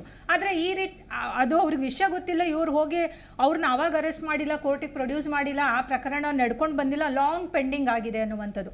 ನಮ್ಮ ದೇಶದಲ್ಲಿ ಲಾಂಗ್ ಪೆಂಡಿಂಗ್ ಆಗಿರ್ತಕ್ಕಂಥ ಕೇಸ್ಗಳು 1.5 ಲಕ್ಷಕ್ಕೂ ಹೆಚ್ಚಾಗಿದೆ. ಈ ಕರ್ನಾಟಕಕ್ಕೆ ಬಂದಾಗ ಮೋರ್ ದೆನ್ 20,000 30,000 ನಿಯರ್ ಕೇಸಸ್ ಇದೆ. ಇಲ್ಲಿ ನಾವು ನೋಡಬೇಕು, ಇವರು ಪರಮೇಶ್ವರ್ ಅವರು ಲಾಂಗ್ ಪೆಂಡಿಂಗ್ ಕೇಸಸ್ನಲ್ಲಿ ನೀವು ಏನಿದೆ ಅದನ್ನು ಕಾನೂನು ಕ್ರಮ ಮಾಡಿ ಅಂತ ಹೇಳಿ, ಇಲ್ಲಿ ಅಷ್ಟು ಕೇಸಸ್ಗೂ ಇವರು ನ್ಯಾಯಬದ್ಧವಾಗಿ ಎಲ್ಲರನ್ನೂ ಅರೆಸ್ಟ್ ಮಾಡುವಂಥದ್ದು, ಎಲ್ಲ ಪ್ರಕರಣಗಳಿಗೂ ಮರುಜೀವ ಕೊಟ್ಟಿರ್ತಕ್ಕಂಥದ್ದು ಆಗಿದ್ರೆ ನಾವು ಅದನ್ನ ಒಪ್ಕೊಳ್ತೀವಿ. ಇಲ್ಲಿ ಉದ್ದೇಶ ಏನ್ ಬರುತ್ತೆ? ಇಷ್ಟು ವರ್ಷ ಸುಮ್ಮನಿದ್ದವರು ಈಗ ಒಂದು 22ನೇ ತಾರೀಕು ರಾಮ ಮಂದಿರ ಓಪನ್ ಆಗ್ತಿದೆ ಅನ್ನುವಂತಹ ಒಂದು ಟೈಮ್ ಅಲ್ಲಿ ಇವರು ಇದನ್ನ ಕಾರ್ಯರೂಪಕ್ಕೆ ತರಲಿಕ್ಕೆ ಹೊರಟಿರ್ತಕ್ಕಂಥದ್ದು, ಕ್ರಮ ತಗೊಳ್ಳಿಕ್ಕೆ ಹೊರಟಿರ್ತಕ್ಕಂಥದ್ದು ಏನು ಸೂಚಿಸುತ್ತೆ ಅಂತಂದ್ರೆ ಇವರು ಉದ್ದೇಶ ಪೂರ್ವಕವಾಗಿ ಮಾಡ್ತಾ ಇದ್ದಾರೆ, ಇಂಡಿಕೇಟ್ ಮಾಡುತ್ತೆ. ಕಾನೂನು ಕ್ರಮ ಮಾಡೋದು ನಾವು ಅದನ್ನ ತಪ್ಪಂತ ಲಾಯರ್ ಆಗಿ ನಾವು ಹೇಳೋದಿಲ್ಲ, ಕಾನೂನು ಓದ್ಕೊಂಡಿರೋರು. ಆದ್ರೆ ನೀವು ಯಾವಾಗ ಮಾಡ್ತಿದ್ದೀರಾ? ನಿಮ್ಮ ಉದ್ದೇಶ ಏನಿದೆ? ನೀವು ಅಂದ್ರೆ ನ್ಯಾಯಬದ್ಧವಾಗಿ ಮಾಡ್ತಿದ್ದೀರಾ? ಆ ರೀತಿ ಒಂದು ಎಲ್ರ ಮೇಲೂ ಮಾಡ್ತಾ ಇದ್ದೀರಾ? ಕಾನೂನಾತ್ಮಕವಾಗಿ ಜನಸಾಮಾನ್ಯರಿಗೆ ಬೆಳಕು ಚೆಲ್ಲೋ ಒಂದು ಪ್ರಯತ್ನ ಏನಂದ್ರೆ, ಕೇಸ್ ರಿಓಪನ್ ಅಂದಾಗ ಎಷ್ಟು ವರ್ಷಗಳವರೆಗೂ ತಗೊಂಡು ಕೇಸ್ ರಿಓಪನ್ಗೆ ಕಾನೂನಾತ್ಮಕವಾಗಿ ಅವಕಾಶ ಇದೆ ಅದನ್ನ ತಿಳಿಸ್ಕೊಡ್ಬೋದು. ಎಷ್ಟು ವರ್ಷ ಆಗಿದ್ರು ರಿಓಪನ್ ಮಾಡಬಹುದು, ತೊಂದರೆ ಇಲ್ಲ. ಅದು ಯಾಕಂದ್ರೆ ಇದು 436 ಬಂದು ಕಾಗ್ನೈಸಬಲ್ ಅಫೆನ್ಸ್, ವಾರೆಂಟ್ ತಗೊಳ್ಳೇಬೇಕಂತ ಏನೂ ಇಲ್ಲ. ವಿತೌಟ್ ವಾರೆಂಟ್ ಅರೆಸ್ಟ್ ಮಾಡಬಹುದು, ಬಿಕಾಸ್ ನಾನ್ ಬೇಲಬಲ್ ಕೇಸ್ ಆಗಿರೋದ್ರಿಂದ ಅರೆಸ್ಟ್ ಮಾಡಬಹುದು. ನಾ ಅದ್ರ ಬಗ್ಗೆ ಹೇಳೋದಿಲ್ಲ. ಇವರು ಎಷ್ಟು ಪ್ರಕರಣಗಳಲ್ಲಿ ಮಾಡಿದ್ದಾರೆ ಅನ್ನೋದನ್ನ ನಾನು ಹೇಳ್ತಾ ಇರ್ತಕ್ಕಂಥ. ಪರಮೇಶ್ವರ್ ಅವ್ರ ಕ್ಷೇತ್ರದಲ್ಲಿ ಮಾಡಿದಾರಾ? ಕೊರಟಗೆರೆಯಲ್ಲಿ ಮಾಡಿದಾರಾ? ಫಸ್ಟ್ ಅಲ್ಲಿಂದನೇ ಪ್ರಾರಂಭ ಮಾಡ್ಲಿ. ಸಿದ್ದರಾಮಯ್ಯನವರು ಅವರು ಹೇಳ್ತಾ ಇದ್ದಾರೆ ಅವ್ರ ಕ್ಷೇತ್ರದಿಂದ ಪ್ರಾರಂಭ ಮಾಡ್ಲಿ. ಎಲ್ಲೂ ಮಾಡದೆ ಇವ್ರು ಕರಸೇವಕರು ಇರ್ತಕ್ಕಂಥ ಜಾಗದಲ್ಲೇ ನಾನು ಮಾಡ್ಬಿಟ್ಟು ನಾನು ಕಾನೂನು ಕ್ರಮ ಮಾಡ್ತಿದ್ದೀನಿ, ಅದು ಇಂಥ ಒಂದು ಟೈಮಲ್ಲಿ ನಾವು ಸಮಾಜದ ಶಾಂತಿಯನ್ನ ಕದಡುವಂತ ಪ್ರಯತ್ನ ಸರ್ಕಾರದಿಂದಲೇ ಆಗ್ತಾ ಇದೆ ಅಂತ ನಾನು ಹೇಳಲಿಕ್ಕೆ ಬಯಸ್ತೀನಿ. ಓಕೆ, ಇನ್ನೊಂದು ಪಾಯಿಂಟ್, ನನಗೆ ಯಾವ ಆಧಾರದಲ್ಲಿ ಕೇಸ್ಗಳು ರಿಓಪನ್ ಆಗ್ತವೆ? ಇಲ್ಲ, ಲಾಂಗ್ ಪೆಂಡಿಂಗ್ ಕೋರ್ಟಲ್ಲಿ ಒಂದು ಕೇಸ್ ಇದ್ದಾಗ ಅದು ಕಂಟಿನ್ಯೂ ನಡೆದಿಲ್ಲ, ವ್ಯಕ್ತಿಗಳು ಬರಲಿಲ್ಲ, ಅಟೆಂಡ್ ಆಗಿಲ್ಲ ಅಂದ್ರೆ ಪೆಂಡಿಂಗ್. ಅವ್ರು ಸಮಾಜಘಾತಕ ಕೃತ್ಯದಲ್ಲಿ ಭಾಗಿಯಾಗ್ತಿದ್ದಾರೋ, ಅವರು ಸಮಾಜದ ಸ್ವಾಸ್ಥ್ಯವನ್ನ ಕದಡುತ್ತಿದ್ದಾರೆ ಅನ್ನುವಂತ ಅನುಮಾನಗಳು ಬಂದಾಗ ಕೇಸ್ ರಿಓಪನ್ ಮಾಡಿ. ಇಲ್ಲ ಆತರ ಏನಿಲ್ಲ. ಈಗ ಪೊಲೀಸ್ ಇಲಾಖೆಗೆ ಸೂಚನೆ ಕೊಟ್ಟಿದ್ದಾರೆ, ಅದಕ್ಕೆ ಅವರು ಓಪನ್ ಮಾಡಿದ್ದಾರೆ ಕೇಸ್ನ ಅಷ್ಟೇ. ಹೋಮ್ ಮಿನಿಸ್ಟರ್, ಹೌದು, ಹೋಮ್ ಮಿನಿಸ್ಟರ್ ಅವರು ಹೇಳಿದ್ರಲ್ಲ ನಾನೇ ಸೂಚನೆ ಕೊಟ್ಟಿದ್ದೀನಿ ಅಂತ ಹೇಳಿ, ಅದ್ರ ಪ್ರಕಾರ ನಾವು ಮಾಡಿದೀನಿ ಅಂತ. ಬಟ್ ಪೊಲೀಸ್ ಇಲಾಖೆಯ ವೈಫಲ್ಯ ಏನು? 30 ವರ್ಷ ಇವ್ರು ಏನ್ ಮಾಡಿದ್ರು ಹಾಗಾದ್ರೆ ಲಾಂಗ್ ಪೆಂಡಿಂಗ್ ಆಗ್ಲಿಕ್ಕೆ ಕೇಸು? ಆ ಅಕ್ಯೂಸ್ಡ್ಗಳು ಅಲ್ಲೇ ಇದ್ದಾರೆ, ಆರೋಪಿಗಳು ಅಷ್ಟು ಜನ ಅಲ್ಲೇ ಇದ್ದಾರೆ, ಇವ್ರು ಕೇಸ್ ಏನ್ ಫಾಲೋ ಮಾಡಿದ್ದಾರೆ? ಇವರು ಚಾರ್ಜ್ ಶೀಟ್ ಮಾಡಿದಂತ ಪೊಲೀಸರು ಲಾಂಗ್ ಪೆಂಡಿಂಗ್ ಆಗ್ಲಿಕ್ಕೆ ಕಾರಣ ಏನು? ಇವ್ರು ಅಕ್ಯೂಸ್ಡ್ಗಳನ್ನ ಕೋರ್ಟ್ ಮುಂದೆ ಪ್ರೊಡ್ಯೂಸರ್ ಮಾಡಿಲ್ಲ. ಇವರು ಆರೋಪಿಗಳನ್ನ ತರ್ಬೇಕು ತಾನೆ ಕೋರ್ಟ್ ಮುಂದೆ. ಹೋಗಿ ತರ್ಲಿಕ್ಕಾಗುತ್ತೆ? ಇದಕ್ಕೆ ಸರ್ ಉತ್ತರ ಕೊಡ್ತಾರೆ. ಯಾಕೆ ಅನ್ನೋದು ಅಲ್ಲ, ಯಾಕೆ ಅನ್ನೋದು ಸರ್ ಪೊಲೀಸ್ ಇಲಾಖೆಯಲ್ಲಿ ಇರೋದ್ರಿಂದ ತಾವು ಉತ್ತರ ಕೊಡಬೇಕು. ಲಾಂಗ್ ಪೆಂಡಿಂಗ್ ಕೇಸಸ್ ಯಾಕೆ ಆಗ್ತದೆ ಅಂದ್ರೆ ಆರೋಪಿಗಳು ತಲೆ ಮರೆಸ್ಕೊಂಡ್ಬಿಡ್ತಾರೆ. ಓಕೆ. ಸಿಕ್ಕೋದಿಲ್ಲ. ಆಮೇಲೆ ಸಾಕ್ಷಿಗಳು ಕೆಲವರು ಸಿಕ್ಕೋದಿಲ್ಲ. ಹಾಂ. ಕಂಪ್ಲೇಂಟ್ ಮಾತ್ರ ಒಬ್ಬನಿರ್ತಾನೆ. ಆ ಒಬ್ಬನ ಕಂಪ್ಲೇಂಟು ಈಗಾಗಲೇ ಕೋರ್ಟ್ ಮುಂದೆ ಇರ್ತದೆ, ಅವ್ರದ್ದು ಸಾಕ್ಷಿನೂ ಆಗಿರ್ತದೆ. ಅಂಥ ಸಮಯದಲ್ಲಿ ತನಿಖಾಧಿಕಾರಿನೇ ಕರೆಸ್ತಾರೆ ಓಕೆ ನ್ಯಾಯಾಲಯದಲ್ಲಿ. ತನಿಖಾಧಿಕಾರಿ ಕರೆಸಿ ಏನು ತನಿಖೆ ಮಾಡಿದಿರಿ ಅಂತ ರೆಕಾರ್ಡ್ ಮಾಡ್ತಾರೆ. ಯಾರೆಲ್ಲ ಸಾಕ್ಷಿಗಳು ಏನಂತೇಳಿ, ಅದರಲ್ಲಿ ಯಾವುದು ಒಳ್ಳೆಯ ಎವಿಡೆನ್ಸು, ಯಾವುದು ಬೇಕಾಗಿಲ್ಲದೆ ಇರ್ತಕ್ಕಂಥ ಎವಿಡೆನ್ಸು. ಆ ಒಳ್ಳೆ ಎವಿಡೆನ್ಸ್ ಇರ್ತಕ್ಕಂಥ ಇವರಿಗೆಲ್ಲ ಸಮನ್ಸ್ ಕೊಟ್ಟು ಪ್ರಕ್ಲಮೇಷನ್ವರೆಗೂ ಹೋಗುತ್ತೆ.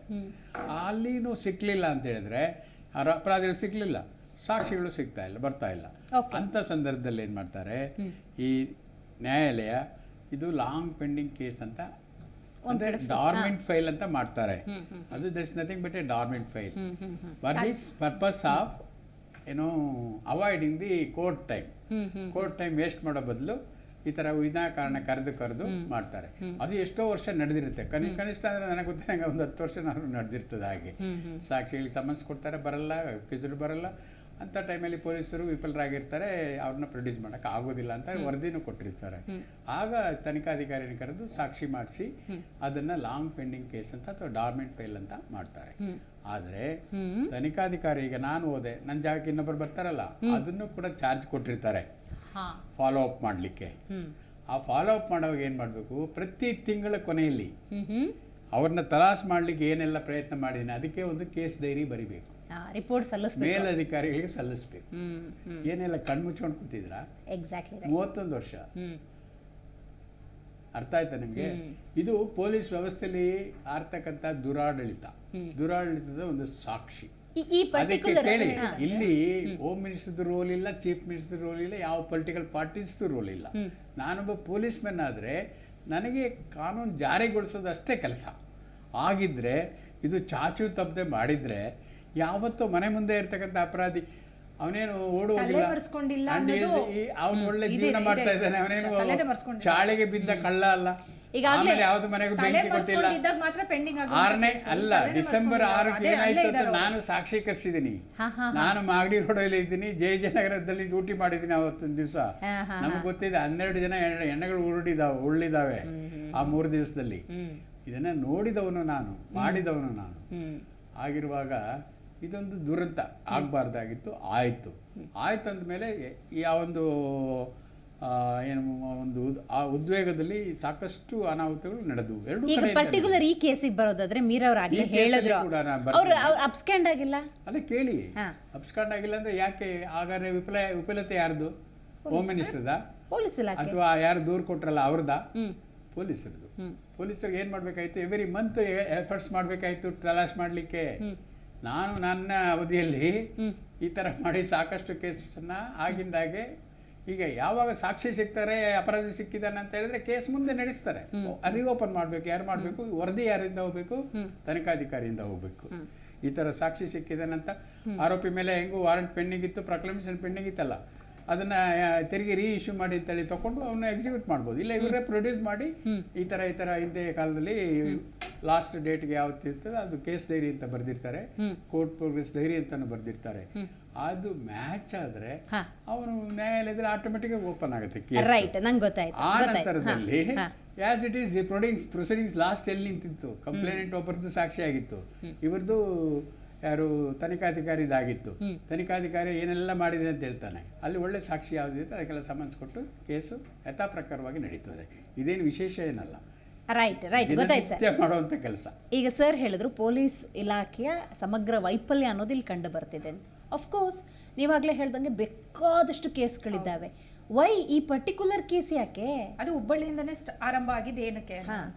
ಈಗ ಬೇಕಾದಷ್ಟು ಕೇಸ್ಗಳಿದ್ದಾವೆ ಅಂತ ಹೇಳಿದ್ರೆ ಅಗೇನ್ ಎಲ್ಲಾ ಕೇಸ್ಗಳನ್ನ ರಿಓಪನ್ ಮಾಡೋದಕ್ಕೆ ಗೃಹ ಸಚಿವರು ಆದೇಶ ಕೊಟ್ಟಿದ್ದಾರೆ ಅಂತಾರೆ. ಬಟ್ ಎಷ್ಟು ಬೆಳಕಿಗೆ ಬಂದಿದೆ ಇವಾಗ ಅನ್ನುವಂಥದ್ದು. ಒಂದ್ ನಿಮಿಷ, ಇಲ್ಲಿ ಗೃಹ ಮಂತ್ರಿಗಳದ್ದು ಆದೇಶ ಬೇಕಾಗಿಲ್ಲ, ಕೋರ್ಟ್ದು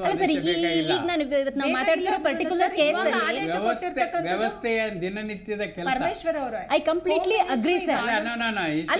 it is a misnomer, not used proper terminology. ಆ ಥರ ಹಳೆ ಕೇಸ್ಗಳಿದ್ರೆ ಓಪನ್ ಮಾಡಿ ಅಂತ ಹೇಳೋದು ಅವ್ರು ಯಾರು? ಅವ್ರು ಬೇಕಾದ್ರೆ DGಗೆ ಹೇಳ್ಕೊಳ್ಳಿ. ಬಟ್ ನಾನು ಆಸ್ ಎ SHO ಅಥವಾ ಇನ್ವೆಸ್ಟಿಗೇಟಿಂಗ್ ಆಫೀಸರ್ ಇದ್ದೀನಿ, ನಂದು ಪ್ರತಿನಿತ್ಯದ ಕೆಲಸ ಅದು. ಓಕೆ ಸರ್, ಈಗ ಮುಖ್ಯಮಂತ್ರಿಗಳು ಮಾತಾಡಿದ್ದನ್ನ ನೀವು ಗಮನಿಸಿದ್ರಿ. ಇದು ಸಂಪೂರ್ಣವಾಗಿ ಗೃಹ ಸಚಿವರೇ ಸೂಚನೆ ಹೇಳಿಕೆಯಲ್ಲೂ ಏನು ತಿರಲಿಲ್ಲ. ಅದು ಹೋಮ್ ಮಿನಿಸ್ಟರ್ ಇನ್ಸ್ಟ್ರಕ್ಷನ್ಸ್ ಕೊಟ್ಟಿದ್ದಾರೆ. ಹೋಮ್ ಮಿನಿಸ್ಟರ್ ಇನ್ಸ್ಟ್ರಕ್ಷನ್ ಕೊಟ್ಟರೆ ಚಾರ್ಜ್ ಶೀಟ್ ಹಾಕಂತ ಹೇಳ್ತಾರಾ, ಬಿ ರಿಪೋರ್ಟ್ ಹಾಕಂತ ಹೇಳ್ತಾರಾ, ಸಿ ರಿಪೋರ್ಟ್ ಹಾಕ. C author of the case is the investigating officer.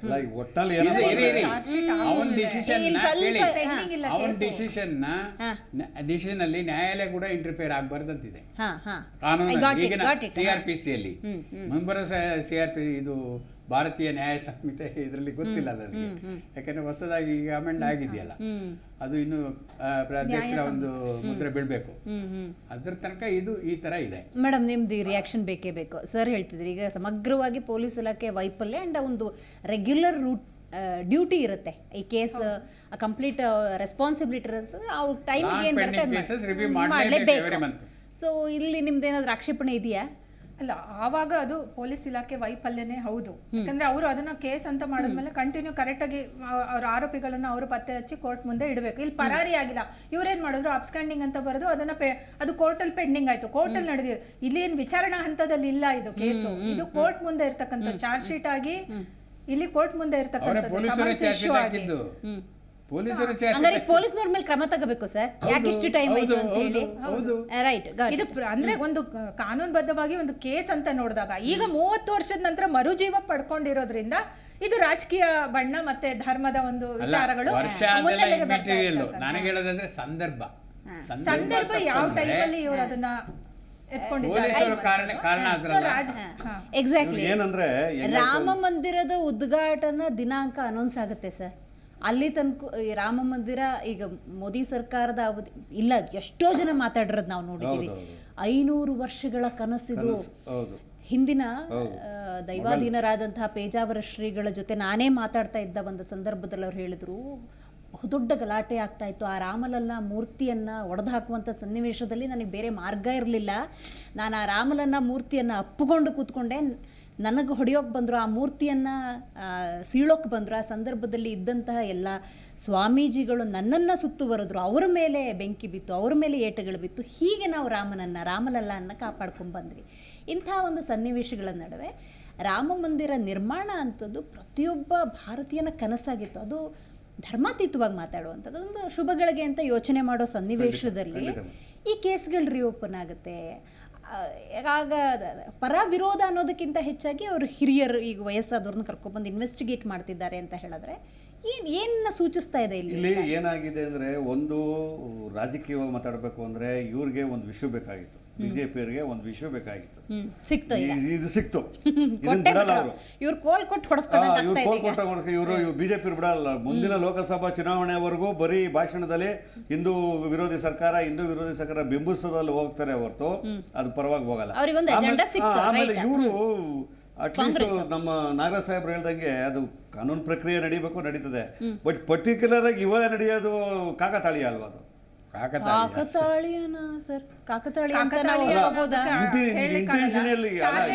ಉದ್ದೇಶಪೂರ್ವಕ ಎಲ್ಲ ಕೇಸಿಗೆ ಸಂಬಂಧಪಟ್ಟಂಗೆ ಆಕ್ಷನ್ ತಗೊಂಡ್ರೆ ನಾವು ಅದನ್ನ ಕಾಕತಾಳೀಯ ಅಂದ್ಕೊಳ್ಳೋ. ಒಂದು 5 ವರ್ಷದ ಕೇಸ್, 10 ವರ್ಷದ, 20, 40 ವರ್ಷದ ಕೇಸ್ಗಳನ್ನೆಲ್ಲವನ್ನ ಕೂಡ ಇವಾಗೆಲ್ಲ ಸರ್ ಹೇಳ್ದಂಗೆ ಅವ್ರದ್ದು ಪ್ರೊಸೀಜರ್ ಏನಿದೆ ಆ ಪ್ರಕಾರ ಅವರನ್ನ ಪ್ರೊಡ್ಯೂಸ್ ಮಾಡೋದು, ಇನ್ವೆಸ್ಟಿಗೇಟ್ ಮಾಡೋದು, ವಿಚಾರಣೆ ಮಾಡೋದಾದ್ರೆ ವೆಲ್ ಅಂಡ್ ಫೈನ್, ಎಲ್ಲರೂ ಒಪ್ಕೊಳ್ತಾರೆ. ಈಗ ಅವ್ರು ಉದ್ದೇಶಪೂರ್ವಕವಾಗಿ ಮಾಡೋದು ಅಂತ ಇಟ್ಕೊಳ್ಳೋಣ. ಉದ್ದೇಶಪೂರ್ವಕವಾಗಿ ಮಾಡಿದ್ಮೇಲೆ ಇವ್ರಿಗೇನು ಅದರೊಳಗೆ ಕಾಂಗ್ರೆಸ್ ಅವ್ರಿಗೆ ಅದ್ರಲ್ಲಿ ಆಗುವಂತ ಅನುಕೂಲ ಏನು? ಒಂದು ಇವಾಗ ಹೇಳ್ದಂಗೆ ಒಂದು ಸಮುದಾಯದ ಓಲೈಕೆಗಿದ್ದಾರೆ. ಒಂದು ಅದು ಸತ್ಯ. ಇಡೀ ಜಗದ್ದಾರು ಅಲ್ಲ. ಮೊನ್ನೆ ಮುಖ್ಯಮಂತ್ರಿಗಳು ಹೇಳಿದ್ದಾರೆ 10,000 ಕೋಟಿ ಕೊಡ್ತೀವಿ ಅಂತ ಹೇಳಿದ್ಮೇಲೆ, ಓಪನ್ ಆಗಿ ಹೇಳಿದ್ಮೇಲೆ ಇಡೀ ದೇಶಕ್ಕೆ ಗೊತ್ತು ಏನು ಈ ರಾಜಕೀಯ ಪಕ್ಷ ಏನ್ ನಡೆಸ್ತಾ ಇದೆ ಅಂತ ಹೇಳಿ ದೇಶಕ್ಕೆ ಗೊತ್ತು. ಅಂಥದ್ದಲ್ಲ ಅದೇನು ಇದೆಲ್ಲ. ಬಟ್ ಆದ್ರೆ ಇವ್ರು ಬಿಜೆಪಿಯವರು ಸಮರ್ಥವಾಗಿ 3 ವರ್ಷ ಆಡಳಿತ ಕೊಟ್ಟು, ನಾನು ಒಂದು ನಿಮ್ಮ ವಾಹಿನಿ ಮುಖಾಂತರ ಬಿಜೆಪಿ ನಾಯಕರು ಕೇಳಕ್ಕೆ ಇಷ್ಟಪಡ್ತೀನಿ. 2018ರಲ್ಲಿ ಹಿಂದೆ ಮುಖ್ಯಮಂತ್ರಿ ಆದ ಸಿದ್ದರಾಮಯ್ಯ ಅವರು ಮುಖ್ಯಮಂತ್ರಿ ಆದಾಗ ಅಷ್ಟೊಂದು ಜನ ಹಿಂದೂಗಳು ಕೊಲೆ ಆಯ್ತಲ್ಲ, ನಿಮ್ದೇ 3 ವರ್ಷ ಸರ್ಕಾರ ನಡೆಸಿದ್ರಲ್ಲ, ನೀವು ಎಷ್ಟು ಜನ ಹಿಂದೂ ಕಾರ್ಯಕರ್ತರು ಮನೆಗೆ ಹೋಗ್ಬಿಟ್ಟು ಸತ್ತೋಗಿರೋರಿಗೆ ಪರಿಹಾರ ಕೊಟ್ರಿ ನೀವು? ಪ್ರವೀಣ್ ನೆಟ್ಟಾರು ಏನೋ ಒಂದು ವಿಷಯ ತಗೊಂಬಂದು ನಿಮ್ಗೆ ಎಲೆಕ್ಷನ್ ಅನುಕೂಲ ಆಗತ್ತೆ ಅಂತ ಬೆಳೆ ಬೆಳ್ಕೊಳಕ್ಕೆ ಹೋದ್ರಿ. ಇವತ್ತು ಅಷ್ಟು ಜನ ಶಿವ ಉಪ್ಪಾರ್ ಸೋತ್ರು, ಶರದ್ ಮಡಿವಾಳ ಸೋತ್ರು, ಆಮೇಲೆ ಏನಪ್ಪ ಅದು ಇನ್ನೊಬ್ಬ ಪರೇಶ್ ಬೇಸಾಸ್ ಹತ್ರ ಬಟ್ಟೆ ಅರ್ಧಾಕೊಂಡು ರೋಡಲ್ಲಿ ಉಳ್ಳಾಡಿದ್ರಿ ನೀವು. ಇವಾಗ ನಿಮ್ದೇ ಸರ್ಕಾರ ಆಯ್ತಲ್ಲ, 3 ವರ್ಷ ಹಿಂದೂ ಕಾರ್ಯಕರ್ತರು ಮನೆಗೆ ಒಂದು 15 ಲಕ್ಷ 10 ಲಕ್ಷ ಕೊಡ್ಬೋದಾಯ್ತಲ್ಲ. ಯಾವ ಹಿಂದುತ್ವ ನಿಮ್ದು? ಎಲ್ಲಿದೆ ನಿಮ್ಮ ಹಿಂದುತ್ವ? ನೀವು ಏನಿದ್ರು ಬರೀ ಎಲೆಕ್ಷನ್ ಬಂದಾಗ ಮಾತ್ರ ನಾವು ಹಿಂದುತ್ವದ ಪರ ಅಂತ ಹೇಳಿ ಬಿಜೆಪಿಯವರು ಇದು ಮಾಡ್ಕೊಳ್ಳೋದೇ ಹೊರತು ಎಲ್ಲೂ ಹಿಂದೂಗಳಿಗೆ ರಕ್ಷಣೆ ಕೊಡೋದ ಕೆಲಸ ಮಾತಾಡ್ತೀನಿ ಮೀರಾ ಒಂದು ನಿಮಿಷ. ಸೊ ನೋಡ್ತಾ ಇದ್ರಲ್ಲ ವೀಕ್ಷಕರು, ಇವತ್ತಿನ ನಮ್ಮ ಚರ್ಚಾ ಕಾರ್ಯಕ್ರಮದಲ್ಲಿ ಮಾತಾಡ್ತಿರುವ ಏಕೈಕ ವಿಷಯ ಅಂತ ಹೇಳಿದ್ರೆ ಆ ಭಗವಂತ ಶ್ರೀರಾಮ. ಆ ಸ್ವತಃ ಶ್ರೀರಾಮ ಇದ್ರು ಕೂಡ ಇದೆಲ್ಲ ಬ್ಯಾಡ್ರಪ್ಪ, ನನ್ನ ಆದರ್ಶಗಳು ಅಂತ ಒಂದಷ್ಟಿದ್ದಾವೆ, ತತ್ವಗಳು ಅಂತಿದ್ದಾವೆ, ಅದನ್ನು ಫಾಲೋ ಮಾಡಿ ಸಾಕು ಅಂತ ಹೇಳ್ತಿದ್ರು ಅಂತ ಅನ್ಸುತ್ತೆ. ಅಯೋಧ್ಯೆ ಕೇಸ್ಗೆ ಸಂಬಂಧಪಟ್ಟಂತೆ ಆ ಕೇಸ್ ಒಂದು ಮರುಜೀವವನ್ನು ಪಡೆದುಕೊಂಡಿದೆ. ಅದರ ಹಿನ್ನೆಲೆಯಲ್ಲಿ ಬಂಧನ, ವಿಚಾರಣೆ ಅನ್ನುವಂಥ ಪ್ರಕ್ರಿಯೆಗಳು ನಡೀತಾ ಇದೆ. ಈ ಹುಬ್ಳಿ ಧಾರವಾಡ ಸಂಬಂಧಪಟ್ಟಂತಹ ಇನ್ಸ್ಪೆಕ್ಟರ್ ಕೂಡ ಮಾತಾಡೋದೇನೆ, ಇವೆಲ್ಲ ಹಳೆ ಕೇಸ್ಗಳು ರಿಓಪನ್ ಆಗಿದ್ದಾವೆ, ಸೊ ಅದಕ್ಕೆ ಸಂಬಂಧಪಟ್ಟಂಥ ವಿಚಾರಣೆ ಆಗಬೇಕಾಗಿತ್ತು, ಕರ್ಕೊಂಬಂದಿದ್ದೀವಿ ವಿಚಾರಣೆ ಅಂತ ಹೇಳ್ತಾರೆ. ಹೇಳೋದಕ್ಕೆ ಬಹಳ ಸುಲಭವಾಗಿದ್ದಾವೆ. ಬಟ್ ಕಾಂಗ್ರೆಸ್ ಈ ಹಿಂದೆ ಕೂಡ ಅಧಿಕಾರದಲ್ಲಿತ್ತು. 31 ವರ್ಷದ ಅವಧಿ ಅಂತ ಹೇಳಿದ್ರೆ ಆ ಸಂದರ್ಭದಲ್ಲೇ ಈ ಕೇಸನ್ನು ರಿಓಪನ್ ಮಾಡಿ ಕ್ರಮ ತಗೊಬೇಕು ಅಂತ ಹೇಳಿ ಸೂಚನೆ ಕೊಡ್ಬೋದಾಗಿತ್ತಲ್ಲ. ಇಲ್ಲಿ ಉದ್ದೇಶ ಏನಿದೆ ಅನ್ನೋದು ಸ್ಪಷ್ಟವಾಗಿದೆ. ಈಗ 22ನೇ ತಾರೀಕು ಏನು ಓಪನ್ ಆಗ್ತಿದೆ ಅದನ್ನ ಇಟ್ಕೊಂಡೇನೆ ಇವರು ಈ ಒಂದು ಇಶ್ಯೂನ ತೆಗೆದಿರ್ತಕ್ಕಂಥದ್ದು. ನಾನು ಕೇಳುವಂಥದ್ದು, ಹಂಗೆ ಇವರು ಸಮಾನವಾಗಿ ಎಲ್ಲರ ಮೇಲೂ ಕ್ರಮ ಮಾಡ್ತಾ ಇದ್ದೀವಿ ಅಂತಂದ್ರೆ 92ನಲ್ಲಿ ಬರೀ ಹುಬ್ಬಳ್ಳಿಯಲ್ಲಿ ಏನು ಇವರು ಎಫ್ಐಆರ್ ಮಾಡಿ ಪ್ರಕರಣ ದಾಖಲು ಮಾಡಿದ್ದಾರೆ, ಎಲ್ಲ ಕಡೆನೂ ಆಗಿದೆ, ಈಗ ಹಿಂದೂಗಳ ಮೇಲೂ ಆಗಿದೆ ಅಲ್ವಾ? ಎಲ್ಲಿ ಮಾಡಿದ್ದಾರೆ ಇವರು? ಶಿವಾಜಿನಗರದಲ್ಲಿ ಆಗ್ಲಿಲ್ಲ, ಹುಬ್ಬಳ್ಳಿನಲ್ಲೇನೆ ಹಿಂದೂಗಳು ಅಂಗಡಿಗೂ ಬೆಂಕಿ ಹಚ್ಚಿದ್ದು, ಕೊಲೆ ಆಗಿದ್ದು, ಇದು ಭಟ್ಕಳದಲ್ಲಿ ಗಲಾಟೆ ಆಗ್ಲಿಲ್ವಾ? ಅವ್ರನ್ನೆಲ್ಲ ಈಗ ಅವ್ರ ಮೇಲೆ ಎಷ್ಟು ಕೇಸ್ಗಳೇ ದಾಖಲಾಗಿಲ್ಲ, ಇವರು ನ್ಯಾಯವಾಗಿ ಮಾಡ್ತಾ ಇದ್ದೀವಿ ಅನ್ನುವಂಥದ್ದು. ಹಳೆ ಪ್ರಕರಣಗಳಿಗೆಲ್ಲ ಅಲ್ಲೂ ಮರುಜೀವ ಕೊಡ್ಲಿ, ಯಾರು ಬೇಡ ಅಂತಾರೆ? ಕೊಡ್ಲಿ ಅಲ್ವಾ? ಇಂಥ ಒಂದು ಸಂದರ್ಭದಲ್ಲಿ ಕರಸೇವಕರನ್ನೇ ಅರೆಸ್ಟ್ ಮಾಡಿ ಇವರು ಈ ಥರ ಮಾಡ್ತಿರ್ತಕ್ಕಂಥದ್ದು ರಾಜಕೀಯ ಉದ್ದೇಶ ಮತ್ತೆ ಒಂದು ಸಮುದಾಯವನ್ನು ಓಲೈಕೆ ಮಾಡುವಂಥದ್ದು ಅನ್ನೋದು ಸ್ಪಷ್ಟವಾಗಿ ಇಲ್ಲಿ ಕಾಣ್ತಿರ್ತಕ್ಕಂಥ. ಕಾನೂನು ಈ ಸಂದರ್ಭದಲ್ಲಿ ಏನು ಹೇಳುತ್ತೆ ಅಂದರೆ, ಈಗ ವಿಚಾರಣೆ ಆಗುತ್ತೆ, ವಿಚಾರಣೆ ನಂತರ ಅವ್ರನ್ನ ಕೋರ್ಟಿಗೆ ಡೆಫಿನೆಟ್ಲಿ ಪ್ರೊಡ್ಯೂಸ್ ಮಾಡಬೇಕಾಗತ್ತೆ. ಆ ಸಂದರ್ಭದಲ್ಲಿ ಇಂಥ ಸನ್ನಿವೇಶಗಳನ್ನು ಕೋರ್ಟ್ ಯಾವ ರೀತಿ ಪರಿಗಣಿಸುತ್ತೆ? ಅಲ್ಲ, ಕೋರ್ಟ್ ಇಲ್ಲಿ ಕೋರ್ಟಿಂದ ಲಾಂಗ್ ಪೆಂಡಿಂಗ್ ಕೇಸ್ ಆಗಿದೆ ಅಂದಮೇಲೆ ಲಾಂಗ್ ಪೆಂಡಿಂಗ್ ಇರುತ್ತೆ, ಅದು ಕೋರ್ಟ್ ಈಗ ಪಾಪ as per law, as per police ಏನು ಅವ್ರದ್ದು ರೆಸ್ಪಾನ್ಸಿಬಿಲಿಟೀಸ್ ಇದೆ ಅದನ್ನೇ ಫಾಲೋ ಮಾಡ್ತಿದ್ದಾರೆ ಅಂತಲೇ ಇಟ್ಕೊಳ್ಳೋಣ. ಎಸ್, ಅವ್ರನ್ನ ಕರೆಸಿದ್ದಾರೆ, ವಿಚಾರಣೆ ಮಾಡಿದ್ದಾರೆ, ನೆಕ್ಸ್ಟ್ ಅವ್ರು ಕೋರ್ಟಿಗೆ ಸಬ್ಮಿಟ್ ಮಾಡಬೇಕಾಗುತ್ತೆ ಡೆಫಿನೆಟ್ಲಿ ಫ್ಯೂಚರ್ ಏನಾಗುತ್ತೆ ಅಂತ ಹೇಳಿ. ಅವಾಗ ಇವರು ಅಲ್ಲಿ ಪ್ರೊಡ್ಯೂಸ್ ಮಾಡ್ಬೇಕಾದ್ರೆ ಪರಾರಿ ಇದ್ರು, ಅಬ್ಸ್ಕಾಂಡಿಂಗ್ ಇದ್ರು, ಈಗ ಸಿಕ್ಕಿದ್ದಾರೆ, ನಾವು ಅರೆಸ್ಟ್ ಮಾಡಿ ಪ್ರೊಡ್ಯೂಸ್ ಮಾಡ್ತಿದೀವಿ ಅಂತ ಹೇಳೋಂಗೆ ಸಾಕ್ಷಿ ನೋಡೋದಾದ್ರೆ ಅವ್ರು ಅಬ್ಸ್ಕಾಂಡಿಂಗ್ ಅಲ್ಲ, ಅದೆಲ್ಲ ಆ ಟೈಮಲ್ಲಿ ನೋಡೋಲ್ಲವಲ್ಲ. ಪ್ರೊಡ್ಯೂಸ್ ಮಾಡಿದಾಗ ಅರೆಸ್ಟ್ ಮಾಡಿದಾಗ ಅಷ್ಟೆಲ್ಲ ಕೇಳಲ್ಲ. ಅಬ್ಸ್ಕಾಂಡಿಂಗ್ ಇದ್ರು, ಲಾಂಗ್ ಪೆಂಡಿಂಗ್ ಇತ್ತು ಕೇಸು, ಈಗ ಅರೆಸ್ಟ್ ಮಾಡಿದೀವಿ, ಕೋರ್ಟ್ ಮುಂದೆ ಪ್ರೊಡ್ಯೂಸ್ ಮಾಡ್ತಿದೀವಿ, ಮುಂದಿನ ವಿಚಾರಣೆಗಳು ಕೋರ್ಟಲ್ಲಿ ನಡ್ಕೊಂಡು ಹೋಗುತ್ತೆ. ಅಂತಿಮವಾಗಿ ಇವರು ತಪ್ಪಿತಸ್ಥರೋ ಇಲ್ವೋ ಅಂತ ಹೇಳಿ. ಈಗ ಮೊದಲು ಅರೆಸ್ಟ್ ಆದವರು ಅವರು ತಪ್ಪಿತಸ್ಥರಲ್ಲ ಅಂತ ಆಗ್ಲೇ ಬಿಡುಗಡೆ ಆಗಿದ್ದಾರೆ ಕೇಸಲ್ಲಿ, ಆಯ್ತಾ? ಮೊದಲನೇ ಆರೋಪಿಗಳು ಏನಿದ್ದಾರೆ 7-8 ಜನ, ಅವರೆಲ್ಲ ತಪ್ಪಿತಸ್ಥರಲ್ಲ ಅಂತ ಹೇಳಿ ಈಗಾಗಲೇ ಬಿಡುಗಡೆ ಆಗಿದ್ದಾರೆ. ಇವ್ರು ಇವಾಗ ಸಿಕ್ಕಿರುವಂತದ್ದು. ಸೊ ಇವ್ರದ್ದು ಆಟೋಮೆಟಿಕಲಿ ಇವ್ರು ಕೂಡ ಆ ಪ್ರಕರಣದಲ್ಲಿ ಭಾಗಿಯಾಗಿಲ್ಲ. ಬಟ್ ಇದೇನಂದ್ರೆ ಅದೇ ಅಶಾಂತಿಯನ್ನು ಮೂಡಿಸುವಂತ ವಾತಾವರಣ ಸೃಷ್ಟಿಯಾಗುವಂಥದ್ದು ಈ ಟೈಮಲ್ಲಿ ಬೇಕಿತ್ತಾ ಅನ್ನುವಂಥದ್ದು ಅಲ್ವಾ? ಶಾಂತಿ ಭಂಗ ಮಾಡುವಂತ ಸರ್ಕಾರದವರೇ ಮಾಡುವಂಥದ್ದು ಎಷ್ಟು ಸೂಕ್ತ ಅನ್ನುವಂಥದ್ದು. ಹೌದು, ಎಕ್ಸಾಕ್ಟ್ಲಿ. ಆ ಸರ್ಕಾರ ಅನ್ನೋದಿದೆಯಲ್ಲ, ಅದು ಶಾಂತಿ ಸುವ್ಯವಸ್ಥೆಯನ್ನು ಕಾಪಾಡಬೇಕು. ಕೋಮು ಸೌಹಾರ್ದ ಎಲ್ಲಿಲ್ಲ ಅದನ್ನ ವ್ಯಕ್ತಿಯ ಆಗದಂಗೆ ಗಲಭೆ ಮಾಡಿದವರ ಮೇಲಿರ್ತಕ್ಕಂಥ ಕೇಸ್ಗಳನ್ನೇ ವಾಪಸ್ ತೆಗೆದುಕೊಂಡಿರ್ತಕ್ಕಂಥ ಸರ್ಕಾರಗಳು ಇಂತಹ ಸಂದರ್ಭದಲ್ಲಿ ನಾವು 31 ವರ್ಷ ಹಳೆ ಕೇಸನ್ನ ರಿಓಪನ್ ಮಾಡ್ತೀವಿ, ಶಾಂತಿ ಭಂಗವನ್ನ ನಾವೇ ಮಾಡ್ತೀವಿ ಅಂದ್ರೆ ಇದಕ್ಕೇನ ದುರಂತ ಅಂದ್ರೆ ಇನ್ನೇನ್ ಅನ್ಬೇಕು? ಇದಕ್ಕೆ ಕೆಲವು ನಮ್ಮ ಪಕ್ಷಗಳ ವಕ್ತಾರರು ಕಾಂಗ್ರೆಸ್ ಬಿಟ್ಟು ಬೇರೆಯವರೆಲ್ಲ ಏನು ಹೇಳ್ತಿರ್ತಾರೆ ಅಂದರೆ, ಡೈವರ್ಟಿಂಗ್ ದ ಸಬ್ಜೆಕ್ಟಲ್ಲಿ ಎಕ್ಸ್ಪರ್ಟ್ ಆಗಿಬಿಟ್ಟಿದೆ ಕಾಂಗ್ರೆಸ್ ಅಂಥೇಳಿ. ರಾಜ್ಯದಲ್ಲಿ ಸರ್ ಒಂದಲ್ಲ ಒಂದು ಹೋರಾಟಗಳು ನಡೀತಾ ಇದ್ದಾವೆ. ನೀವು ಆಶಾ ಅಂಗನವಾಡಿ ಕಾರ್ಯಕರ್ತರಿಂದ ಹಿಡಿದು ಬೇಕಾದಷ್ಟು ಹೋರಾಟ, ಕಾವೇರಿಗಾಗಿ ನಿರಂತರವಾಗಿ ಹೋರಾಟ ಆಗ್ತಾ ಇದೆ. ಸರ್ಕಾರದ ಬೊಕ್ಕಸದಲ್ಲಿ ಹಣ ಇಲ್ಲ, ಗೃಹಲಕ್ಷ್ಮಿ ಯೋಜನೆ, ಗೃಹ ಜ್ಯೋತಿ ಅಂತ 108 ತರ್ತಿದ್ದಾರೆ, ಅದರ ನಡುವೆ 1 ತಿಂಗಳೇ ಅಮೌಂಟ್ ಸಿಕ್ಕಿದೆ. ಸೊ ಆದಾಯದ ಕ್ರೋಢೀಕರಣಕ್ಕೆ ಒದ್ದಾಡ್ತಾ ಇರಬೇಕಾದ್ರೆ ಜನ ಎಲ್ಲಿ ಪ್ರಶ್ನೆ ಮಾಡ್ತಾರೆ ಅಂತ ಏನಾದರೂ ಸಬ್ಜೆಕ್ಟ್ ಡೈವರ್ಟ್ ಮಾಡ್ತಿದ್ದಾರೆ ಹಿಂಗೆ? ಮೇಡಮ್, ಇಲ್ಲಿ ಏನಾಗಿದೆ, ನೀವು ಹೇಳಿದ್ದು 100% ಸತ್ಯ. ಸಬ್ಜೆಕ್ಟ್ನ ಡೈವರ್ಟ್ ಮಾಡೋದು ಒಂದು ಕಡೆ ಆದರೆ ಸಂಪೂರ್ಣವಾಗಿ ಭ್ರಷ್ಟಾಚಾರ ಮನೆ ಮಾಡಿಬಿಟ್ಟಿದೆ ಮೇಡಮ್. ಯಾವ ಇಲಾಖೆಯಲ್ಲ ಹೋಗಿ ಭ್ರಷ್ಟಾಚಾರ. ಒಬ್ಬ ಏನಾರು ಅಧಿಕಾರಿನ ಪ್ರಶ್ನೆ ಮಾಡಕ್ಕೆ ಹೋದ್ರೆ, ನಾನು 20 ಲಕ್ಷ 30 ಲಕ್ಷ ಕೊಟ್ಟು ಬಂದು ನಾನೇನು ದುಡಿಯೋದು ಬೇಡವಾ, ಬರೀ ಕುತ್ಕೊಂಡು ನಿಮ್ಗೆ ಸೇವೆ ಮಾಡ್ಕೊಂಡು ಕೂತ್ಕೊಳ್ಳ ನೇರವಾಗಿ ನೇರವಾಗಿ ಹೇಳ್ತಾನೆ. ಅಂತ ಪರಿಸ್ಥಿತಿ ನಿರ್ಮಾಣ ಮಾಡಿ ಜನಗಳಿಗೆ ಒಂದು ಆಶೆ ಇತ್ತು ಮೇಡಮ್. ಅದೇನೋ 3 ವರ್ಷ ಆ ಸರ್ಕಾರ ಇತ್ತು, ಏನೋ ಮಾಡಕ್ಕಾಗಿಲ್ಲ. ರೋಡ್ ಬಡ್ಕೊಂಡ್ರಲ್ಲ, ಪೋಸ್ಟ್ ಅನ್ಸಿ ಮಾಡ್ಕೊಂಡ್ರಲ್ಲ, ಜನಗಳಿಗೆ ಏನೋ ಒಂದು ಆಸೆ ಇತ್ತು, ಏನೋ ಒಂದು ಮಾಡ್ತಾರೆ, ಏನೋ ಒಂದು ಚೇಂಜಸ್ ಆದ್ರೆ ಏನ್ ಮಾಡ್ತಾರೆ. ಆಮೇಲೆ ಜನಗಳಿಗೆ ಹೊಟ್ಟೆ ಹಶ್ವಿತ್ತು. ಈ ಹಶ್ವಿಗೆ ಒಂದ್ ಕಡೆ ಇರೋದ್ರಿಂದ ಎರಡೂ ಸೇರಿ ಒಂದು ಇದು ಮಾಡಿದ್ರು. 135 ಜನ ಗೆದ್ದ ತಕ್ಷಣ 6 ತಿಂಗಳು 7 ತಿಂಗಳಲ್ಲಿ ಜನಗಳ ಮನಸ್ಸು ಹೆಂಗ್ ಬದಲಾವಣೆ. ಯಾಕೆಂದ್ರೆ ರಾಜಕೀಯ ನಾಯಕರು ಒಂದ್ ಕಡೆ ಆದ್ರೂ ನಾವು ಜನಗಳ ಮಧ್ಯೆ ದಿನ ಹೋಟ್ಲ್ಗಳು, ಅಲ್ಲಿ ಬೇಕರಿಗಳು, ಅಲ್ಲಿ ಇಲ್ಲೆಲ್ಲ ಜನಗಳು ಯಾವ ರೀತಿ ತಮ್ಮ ಮನಸ್ಸಿನ ಬದಲಾವಣೆ ಮಾಡ್ಕೊಂಡವ್ರೆ ಅಂದ್ರೆ, ಸೊ ಯಾಕಾರೋ ಓಟ್ ಹಾಕ್ಬಿಟ್ವಪ್ಪ, ಹೆಂಗಾರು ಓಟ್ ಹಾಕ್ಬಿಟ್ವ. ಅಲ್ಲ ನಿಜ, ಇದು ಹೆಂಗಾಗಿದೆ ಅಂದ್ರೆ 2023 ಸಾರ್ವತ್ರಿಕ ಚುನಾವಣೆಯ ಫಲಿತಾಂಶ ಬಂದಾಗ 30ನೇ ತಾರೀಕು ಬಂದಾಗ ಧರ್ಮನ 3 ಹೊತ್ತಿನ ಕೂಳ ಅಥವಾ ಊಟನ ಅಂದಾಗ ಜನ ನೋಡಿ ಊಟವನ್ನು ಆಯ್ಕೆ ಮಾಡ್ಕೊಂಡಿದ್ದಾರೆ. ಧರ್ಮನ ನಚ್ಕೊಂಡು ಹೋದ್ರೆ ನಮಗೆ ಏನೂ ಸಿಗಲ್ಲ ಅಂತ. ಇವತ್ತು ಅಯ್ಯೋ ಧರ್ಮ ನೆಚ್ಕೊಂಡ್ರೆ ಕಡೆ ಪಕ್ಷ ಪ್ರಸಾದ ಸಿಗುತ್ತೇನೋ ಅನ್ನೋ ಮಟ್ಟಕ್ಕೆ ಹೋಗ್ತಾ ಇದೆ. ಇಲ್ಲ ಜನಗಳಿಗೆ ಹೇಳ್ದಂಗೆ ಏನಾಗಿದೆ ಅಂದ್ರೆ ಅವತ್ತಿನ ಪರಿಸ್ಥಿತಿ ಹೆಂಗಿತ್ತು. ಬಟ್ ಆದ್ರೆ ಏನೋ ಅವ್ರಿಗೆ ಮನಸ್ಸಲ್ಲಿ ಒಂದಿತ್ತು, ಏನೋ ಒಂದು ಮಾಡ್ತಾರೆ, ಏನೋ ಒಂದು ಮಾಡ್ಬೋದೇನೋ ಅಂತ. ಇವರು ಹೇಳಿಲ್ವ ಎಲ್ಲ ಪ್ರತಿಯೊಂದು ಇಲಾಖೆಲೂ ಭ್ರಷ್ಟಾಚಾರ ಯಾವ ಲೆವೆಲ್ಗೆ ಇಳಿದ್ಬಿಟ್ಟವ್ರೆ ಅಂದ್ರೆ ನೀವು ನಂಬಲ್ಲ. ಒಂದೇ ಒಂದು ಉದಾಹರಣೆ ಕೊಡ್ತೀನಿ, ಹೇಳ್ಬೇಕೋ ಹೇಳ್ಬಾರ್ದು ಗೊತ್ತಿಲ್ಲ. ಹೇಳಿ ಸರ್. 2222 ಅಂಗಡಿ APMCಲಿ ಅಂಗಡಿಗಳಿದೆ. 2222 ಅಂಗಡಿಗೂ ನೋಟಿಸ್ ಕೊಡ್ತಾನೆ. ಏನಂತ? 3 ವರ್ಷದ ಅಕೌಂಟ್ಸ್ ತಗೊಂಬನ್ನಿ ಅಂತ. ಅಲ್ಲಿ ಏನ್ ಸೂಚಿಸ್ತಿದ್ದು? ಗೊತ್ತಾಯ್ತು. ಅಲ್ಲ, ಇದು ಮುಖ್ಯಮಂತ್ರಿಗಳಿಗೆ, ಇಲಾಖೆ ಸಚಿವರಿಗೆ, ಮತ್ತೆ ಅದಕ್ಕೊಬ್ರು ಡೈರೆಕ್ಟರ್, ಅದಕ್ಕೊಬ್ಬ ಸಚಿವರು, ಅದಕ್ಕೆ ಮೇಲ್ಪಟ್ಟ ಅಧಿಕಾರಿಗಳು ಇರ್ತಾವಲ್ಲ. 2220 ಅಂಗಡಿಗೆ ನೋಟಿಸ್ ಕೊಟ್ಬಿಟ್ಟು ನೀವು 3 ವರ್ಷದ ಅಕೌಂಟ್ಸ್ ತಗೊಂಬನ್ನಿ ಅಂದ್ರೆ 3 ವರ್ಷದ ಅಕೌಂಟ್ಸ್ ತಗೊಂಬರಕ್ಕಾಗಲ್ಲ, ನೀನು ದುಡ್ಡು ಕೊಡು. ನೀನು ಅಕೌಂಟ್ಸ್ APMCಲಿ ಅಂಗಡಿ ಮಾಲೀಕರ ಅಕೌಂಟ್ಸ್ ಕೊಡಕ್ಕಾಗಲ್ವಾ? Block mailing. ನೀನು ದುಡ್ಡು ಕೊಡು. ದುಡ್ಡು ಕೊಟ್ರೆ ನೀನು ನಾನು ಕೊಟ್ಟರೆ ನೋಟಿಸ್ಗೆ ರಿಪ್ಲೈ ಬರೆದು ಬಿಸಾಕ್ತೀನಿ. ಈ ಲೆವೆಲ್ಗೆ ಭ್ರಷ್ಟಾಚಾರ ಮಾಡಬಾರ್ದು, ನಾನು ನನ್ನ ಪಾಡಿಗೆ ಜೀವನ ಮಾಡ್ತೀನಿ ಅಂತ ಅನ್ಕೊಂಡ್ರು ಬಿಡಂಗಿಲ್ಲ. ಯಾವುದೇ ಕಾರಣಕ್ಕೂ ಇದೊಂದೇ ಅಲ್ಲ ಮೇಡಮ್, ಎಲ್ಲ ಇಲಾಖೆಯಲ್ಲೂ ಇದೇ ಆಗಿದೆ. ಒಂದಾದ್ರೆ ಪರವಾಗಿಲ್ಲ. ನಾನೇ ಎಷ್ಟೋ ನನ್ನ ಹತ್ರ ಒಂದು ಇಷ್ಟು ಕಂಪ್ಲೇಂಟ್ ಕೊಟ್ಟಿದ್ದೀನಿ. ಯಾರು ಇಲಾಖೆ ಪ್ರತಿಯೊಬ್ಬರು ಮಿನಿಸ್ಟ್ರಿಂದ ಹಿಡಿದು head of the department, principal secretary ಪ್ರತಿಯೊಬ್ಬರು ನೋಟಿಸ್ ಕೊಟ್ಟು ದಿನ ಕಂಪ್ಲೇಂಟ್ ಕೊಡೋದೇ ಆಗೋಗ್ಬಿಟ್ಟಿದೆ. ಆದರೂ ಯಾರು ತಲೆ ಕೆಡಿಸ್ಕೋತಾರೆ. ಯಾಕೆಂದ್ರೆ ಎಲ್ಲರಿಗೂ ಇದು ಬೇಕು, ಅದು ಸೋರ್ಸ್ ಬೇಕು. ಆ ಸೋರ್ಸ್ಗೋಸ್ಕರ ಹಂಗಾಗಿ ಜನಗಳಿಗೆ ಏನಾಗಿದೆ ಅಂದ್ರೆ ತುಂಬಾ ಒಂದ್ ಕಡೆ ಎಲ್ಲೋ ಒಂದ್ ಕಡೆ ಮನಸ್ಸಿಗೆ ಬೇಜಾರು. ಅಲ್ಲ ಸರ್, 1-2 ವರ್ಷನ ಆಡಳಿತ ಮಾಡಿದಾಗ ಅದ್ರ ಬಗ್ಗೆ ಒಂದು ಆಡಳಿತ ವಿರೋಧಿ ಅಲೆ ಬರೋದು ಬೇರೆ. 6-7 ತಿಂಗಳಿಗೆ ಹೆಂಗೆ? ಖಂಡಿತ ಮೇಡಮ್, 6-7 ತಿಂಗಳಿಗೆ ಈ ತರ ಎಲ್ಲರ ಬಾಯಲ್ಲೂ ಜನರಲ್ ಆಗಿ ಬರ್ತಾರ ಮಾತಿದ್ದು. ನಾನು DCM ಸಾಹೇಬರು ಏನು ಪಾಪ ಬ್ರ್ಯಾಂಡ್ ಬೆಂಗಳೂರು ಮಾಡ್ಬೇಕು ಅಂತ ಹೊರಟವ್ರೆ. ಅವರು ಸ್ವಲ್ಪ ಈ ತರ ವಿಷಯಗಳನ್ನ ಕಲೆಕ್ಟ್ ಮಾಡ್ಕೋಬೇಕು. ಜನಗಳಿಗೆ ಏನು ನಾಡಿ ಮಿಡಿತ ಅಂತಾರೆ ಅದಕ್ಕೆ. ಇಲ್ಲ, ಇವತ್ತು ನಾಳೆಯಿಂದ ಹೊಸ ಯೋಜನೆ ಇದೆ ಸರ್, ಮನೆ ಮನೆಗೆ ಸರ್ಕಾರ ಅಂತ. ಏನೇನು ಸಮಸ್ಯೆಗಳಿದೆ ಅಂತ ಸರ್ಕಾರನೇ ಮನೆ ಬಾಗಿಲಿಗೆ ಹೋಗುತ್ತೆ. ಅದರೊಳಗೂ ಭ್ರಷ್ಟಾಚಾರ ಬಿಟ್ಟಿ ಭಾಗ್ಯಗಳೆಲ್ಲ ಜನರಿಗೆ ತಲುಪಿದೆಯಾ ಅಂತ ಚೆಕ್ ಮಾಡ್ಕೊಳ್ಬೇಕು. ಮನೆ ಮನೆಗೆ ಹೋಗಿ ಸರ್, ಈಗ ವಿಚಾರಣೆ ಹಂತಕ್ಕೆ ಬರೋದಾದ್ರೆ, ಈಗ ಒಂದು ಧರ್ಮದಾಸರು ಸ್ಟೇಟ್ಮೆಂಟನ್ನು ಕೊಟ್ಟಿದ್ರಿ, ಅವ್ರು ಗಮನಿಸಿದ್ರಿ.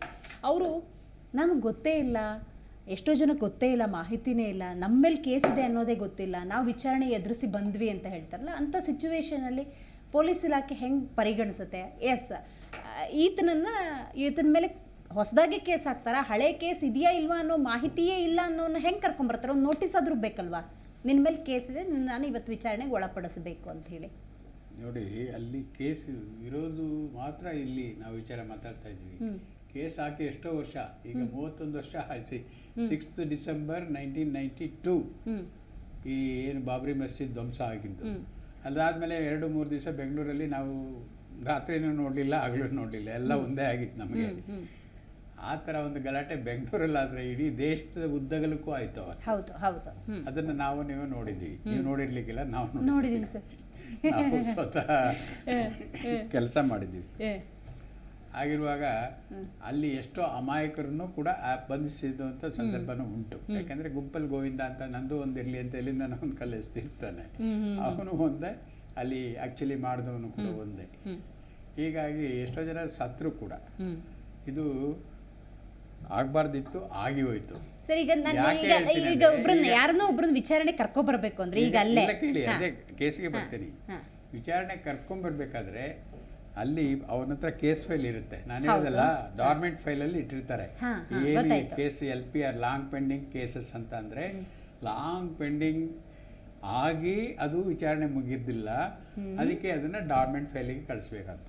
ಡಾರ್ಮೆಂಟ್ ಫೈಲಿಗೆ ಕಳಿಸ್ಬೇಕಾದ್ರೂ ಕೂಡ, ಕಳಿಸಿದ ಮೇಲೂ ಕೂಡ ಎವ್ರಿ ಮಂತ್ ಅವ್ರು ರಿವ್ಯೂ ಮಾಡಬೇಕು. ಅದಕ್ಕೆ ಒಂದು ಕೇಸ್ ಡೈರಿ ಅಂತ ಬರಿಬೇಕು. ಕೇಸ್ ಡೈರಿಯಲ್ಲಿ ಏನು ಬರಿಬೇಕು, ಆ ತಿಂಗಳಲ್ಲಿ ಆ ತಲೆಮರೆಸ್ಕೊಂಡ್ರವ್ರನ್ನ ತಲಾಸ್ ಮಾಡಲಿಕ್ಕೆ ನೀವು ಏನು ಪ್ರಯತ್ನ ಮಾಡಿದಿರಿ, ಯಾವ ಪೊಲೀಸ್ ಕಳಿಸಿರಿ, ಎಲ್ಲೆಲ್ಲಿ ವೆರಿಫೈ ಮಾಡಿದಿರಿ, ಅವರು ಎಲ್ಲಿ ಇಂಥ ಕಡೆ ಮದುವೆ ಮಾಡ್ಕೊಂಡಿರ್ತಾನೋ, ವಾಸ ಮಾಡ್ಕೊಂಡಿರ್ತಾನೋ, ಕೆಲಸ ಮಾಡಿರ್ತಾನೋ, ಅವೆಲ್ಲ ಬೇರೆ ಬೋರ್ಡ್ಸ್ ಗೊತ್ತಿರುತ್ತೆ ಅವರಿಗೆ. ಅಲ್ಲೆಲ್ಲ ಹುಡುಕ್ಬೇಕು. ಈಗ ಒಂದು ಮನುಷ್ಯ ಅವನದೇ ಮನೆಯಲ್ಲಿದ್ದಾನೆ, ಅವನಿಗೆ ಇವತ್ತು ಮರಿಮಕ್ಕಳು ಕೂಡ ಆಗಿರಬೇಕು, ಅವನು ಸಿಕ್ಕಿಲ್ಲ ಅಂತಂದರೆ ಇದು ಯಾರಿಗೆ ನೀವು ದ್ವೇಷಿಸಬೇಕು? ಪಾಪ ಪರಮೇಶ್ವರ್ಗೆ ಹೇಳ್ಬೇಕಾ ಅಥವಾ ಈ ಮುಖ್ಯಮಂತ್ರಿಗೆ ಹೇಳ್ಬೇಕಾ? ಯಾರ ಕೆಲಸ ಮಾಡಿದ್ದಾರೆ ಅವರಿಗೆ ಹೇಳ್ಬೇಕು. ಆದರೆ ವಿಷಯ ಇಷ್ಟೇ. ಆದರೆ ಇದನ್ನು ನೀವು ಯಾವ ರೀತಿ ಬೇಕಾದ್ರೂ ಇದು ಚಿತ್ರೀಕರಿಸ್ಬೋದು. ಯಾಕೆಂದರೆ ಸಂದರ್ಭ ಆಗಿದೆ ಇವತ್ತಿನ ದಿವಸ. ಅದಕ್ಕೆ ನನಗೆ ಏನು ಅದಕ್ಕೆ ಕನೆಕ್ಷನ್ ಇಲ್ಲ. ಆಗಿದ್ದರೆ ನಾನು ನೋಡಬೇಕಾಗಿರೋದು ನಮ್ಮ ಕಾನೂನಲ್ಲಿರ್ತಕ್ಕಂಥ ಉಲ್ಲೇಖ ಏನಿದೆ. ಈಗ FIR ಆಗಿದೆ, ಇನ್ವೆಸ್ಟಿಗೇಷನ್ ಆಗಿದೆ, ಚಾರ್ಜ್ ಶೀಟ್ ಆಗಿದೆ. FIR ಆಗಲಿಕ್ಕೆ ಕಾನೂನಿದೆ, ಇನ್ವೆಸ್ಟಿಗೇಷನ್ ಮಾಡಲಿಕ್ಕೆ ಕಾನೂನಿದೆ. ನಂತರದಲ್ಲಿ ಈಗ ಮೇಡಮ್ ಹೇಳಿದಾಗೆ 5 ಜನ ಅಕ್ವಿಟ್ ಆಗಿದ್ದಾರೆ. ಅಂದರೆ ಕೆಲವ್ರ ಮೇಲೆ ಯಾರು ಅಟೆಂಡ್ ಆಗಿದ್ದಾರೋ ಅವ್ರ ಮೇಲೆ ಟ್ರಯಲ್ ಆಗಿದೆ. ಟ್ರಯಲ್ ಆಗಿ ಅಂತಿಮ ತೀರ್ಪು ಕೊಟ್ಟಿದ್ದಾರೆ. ಇದು ಸಾಕ್ಷಿ ರುಜುವಾತಾಗಿಲ್ಲ ಅಂದರೆ ಈ ಅಪರಾಧಿ ಆಗಲೇ ಅವ್ರ ಜೊತೆ ಸೇರಿಕೊಂಡು ಫೇಸ್ ಮಾಡಿದರೆ ಅವನು ಕೂಡ ಅಕ್ವಿಟ್ ಆಗಿ ಹೋಗ್ತಿದ್ದ. ಯಾರ್ದೋ ಮುಲಾಜಿಗೆ ಅವನಿಗೆ ಮುಟ್ಟಿಲ್ಲ. ಇಲ್ಲಾಂದ್ರೆ ಯಾಕೆ ಸಿಗ್ತಾ ಇರಲಿಲ್ಲ ಅವನು? ಅಲ್ಲಿ ತೋರಿಸ್ಬಿಟ್ಟಿದ್ದಾರೆ ಮುಲಾಜು. ಈಗ ಅದನ್ನೇ ಅಡಾಪ್ಟ್ ಮಾಡ್ಕೊಳಕ್ ಬರೋದಿಲ್ಲ. ಅವನು ತಿರುಗಿ ಫ್ರೆಶ್ ಟ್ರಯಲೇ ಆಗಬೇಕು. ಆ ಟ್ರಯಲ್ ಟೈಮಲ್ಲಿ ಬೇಕಾದ್ರೆ ಅವ್ರ ಮೇಲೆ ಆದಂಥ ಎವಿಡೆನ್ಸ್ನ ಅಡಾಪ್ಟ್ ಮಾಡ್ಕೊಳ್ಬೋದು. ಆಗ ಅಡಾಪ್ಟ್ ಮಾಡಿಕೊಂಡು ಕೇಸ್ ಬೇಗ ನಡೆಸಿ ಒಂದು ವಾರನೋ 15 ಅಥವಾ 20 ದಿವಸದಲ್ಲಿ ಖುಲಾಸೆ ಮಾಡಿಸ್ಕೊಳ್ಬೋದು. ಏನು ಲಾಭ ಮಾಡ್ತಿದ್ದಾರೆ ಸರ್ ಇಷ್ಟೆಲ್ಲ ಮಾಡೋದ್ರಿಂದ? ಯಾರು? ಪೊಲೀಸ್ ಲಾಭ ಮಾಡ್ಕೊಳ್ತಾರೆ ಅಷ್ಟೇ, ಬೇರೆಯವ್ರಿಗೆ ಏನಾಗಲ್ಲ. ಈಗ ನನ್ನ ಕೆಲಸ ಇದೆ, ನಾನು ಮಾಡಿಲ್ಲ ಅಂದ್ರೆ ಏನರ್ಥ? ಇದು ಬಿಡಪ್ಪ, ಅದು ಡೋಂಟ್ ವೆರಿ, ಅದೆಲ್ಲ ನಾ ಮುಟ್ಟೋದಿಲ್ಲ ಅಂತ. ಈಗ ಬರೋದನ್ನು ವ್ಯಾಪಾರ ಮಾಡ್ಕೊಂಡು ಹೋಗ್ತಾರೆ. ನಮ್ಮ ಇವ್ರು ಹೇಳಿದಾಗೆ ಇಲ್ಲಿ ಕಾಸು ಕೊಟ್ಟು ಹೋಗುವಂಥ ಪರಿಸ್ಥಿತಿ. ನಮ್ಮ ಕಾಲದಲ್ಲಿ ₹1 ನಾನು 37 ವರ್ಷ ಸರ್ವಿಸಲ್ಲಿ ಯಾರಿಗೂ ಕೊಟ್ಟಿಲ್ಲ, ಯಾರ್ದು ಅವ್ರ ಚೀಟಿ ಇಸ್ಕೊಂಡು ಪೋಸ್ಟ್ ಆಫೀಸ್ ಮಾಡಿಸ್ಕೊಂಡಿಲ್ಲ. ಹಾಗಿದ್ರೆ ಹೇಳಿ, ಯಾರಾದರೂ ರಾಜಕಾರಣಿಗಳನ್ನ ನೋಡ್ತಾ ಇರ್ತಾರಲ್ಲ, ಹೇಳಿ. ನಾನು ಕೇಳೋದು ಇಷ್ಟೇ, ಆ ಪೊಲೀಸ್ ಕೆಲಸ ಅಷ್ಟೇ ಮಾಡಲಿ ಅವರು ನಡೆದಿದ್ರೆ ಈ 31 ಕೇಸು ಮನೆ ಮುಂದೆ ಅದು ಎಲ್ಲರಿಗೂ ಒಂದು ಲೀಡರ್ ಥರ ಇದೆ. ನಾವು ನೋಡಿದರೆ ಅಥವಾ ಒಳ್ಳೆ ಸಂಭಾವಿತನೂ ಇದೆ ಕಾಣ್ತ ಮಾತು ನೋಡಿದ್ರೆ, ಅಂಥವ್ರು ಯಾಕೆ ಕಣ್ಣಿಗೆ ಬಿದ್ದಿಲ್ಲ ಅವರಿಗೆ? ಹೌದು ಹೌದು, ಅವ್ರದ್ದು ವಿಳಾಸ ಎಲ್ಲ ಇರ್ತದೆ, ಎಲ್ಲಿದ್ದಾರೋ ಅಲ್ಲೇ ಇದ್ದಾರೆ 30 ವರ್ಷದಿಂದ ಅನ್ನುವಂಥದ್ದು ಮಾಹಿತಿ ಇರ್ತಕ್ಕಂಥದ್ದು. ಹೌದು, ಇದು ಯಾರ ವೈಫಲ್ಯ? ಈಗ ನೀವು ಹೇಳಿದ ನನಗೆ ಕಂಪ್ಲೀಟ್ಲಿ ಅರ್ಥ ಆಯ್ತು ಸರ್. ಅಲ್ಲಿ ಪೊಲೀಸ್ ಇಲಾಖೆ ಅಂದರೆ ಅದಕ್ಕೆ ಆದಂಥ ನಿಯಮಗಳಿದ್ದಾವೆ, ಆ ಪ್ರೊಸೀಜರ್ನ ಫಾಲೋ ಮಾಡಬೇಕು ಅಂತ. ಇಲ್ಲಿ ವಿಶೇಷವಾಗಿ ಮಾನ್ಯ ಗೃಹ ಸಚಿವರು ಸೂಚನೆ ಕೊಟ್ಟಿದ್ದಾರಂತೆ ಕೇಸ್ ರಿಓಪನ್ ಮಾಡಿ ಅಂತ. ಇದಕ್ಕೇನು ಹೇಳ್ತೀರಿ?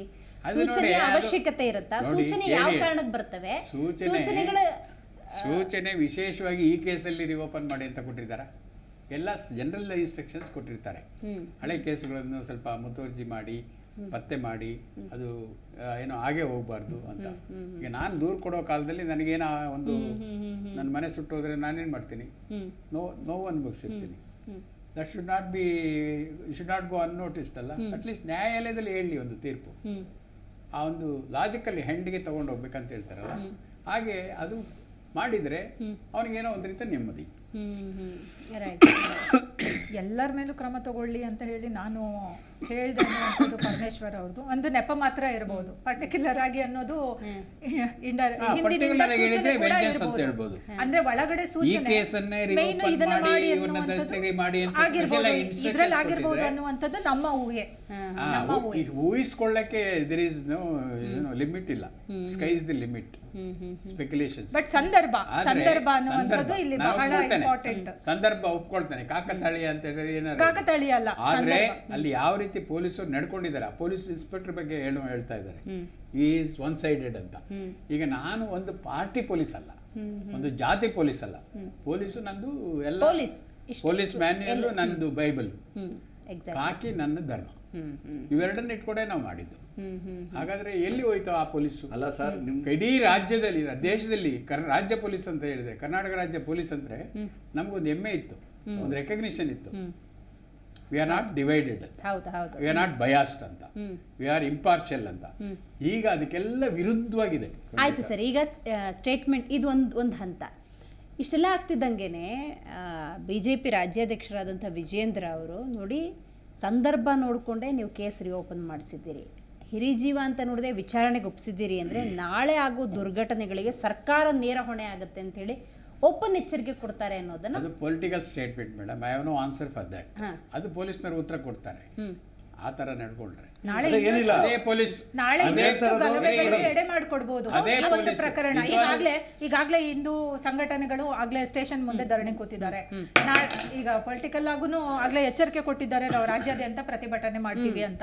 ಈಗ ಒಂದು ಅಶಾಂತಿಯ ವಾತಾವರಣ ಮೂಡುವಂತಹದಕ್ಕೆ ಈಗ ಸರ್ಕಾರವೇ ನಿಂತು ಈ ಒಂದು ಕೆಲಸವನ್ನ ಮಾಡುವಂತ ಅಗತ್ಯ ಈ ಸಂದರ್ಭದಲ್ಲಿ ಹಿಂದುತ್ವದ ಬಗ್ಗೆ ಗಲಾಟೆ ನಡೆದಾಗ MLA ಮಗ ಬರ್ತಾನ, MP ಮಗ ಬರ್ತಾನ, ಬರೋದು ಯಾರು ಹೇಳಿ? ಅಮಾಯಕ ಹಿಂದೂ ಕಾರ್ಯಕರ್ತರು. ಯಾರು ಹಿಂದುತ್ವನ ದೇಹದಲ್ಲಿ ತುಂಬಿಕೊಂಡಿರ್ತಾರೆ, ಯಾರು ಹಿಂದುತ್ವದ ಕಿಚ್ಚನ್ನು ಹಚ್ಕೊಂಡಿರ್ತಾರೆ ಅಂಥವ್ರೇ ಬರೋಕ್ಕೆ ಸಾಧ್ಯ. ಹೊತ್ತು ಯಾವ MLA ಮಗ ಬರಲ್ಲ, ಯಾವ MP ಮಗ ಬರಲ್ಲ, ಯಾವ ಮುಖ್ಯಮಂತ್ರಿ ಮಗ ಬರಲ್ಲ, ಯಾರು ಬರಲ್ಲ. ಎಲ್ಲ ಬೇಕಾದ್ರೆ ಹೇಳ್ತಾರೆ ಅಷ್ಟೇ, TV ಮುಂದೆ ಕೂತ್ಕೊಂಡು ಹಂಗೆ ಮಾಡ್ಬೇಕು ಹಿಂಗೆ ಮಾಡ್ಬೇಕು, ಹೋರಾಟ ಮಾಡ್ರಿ ಅಂತ.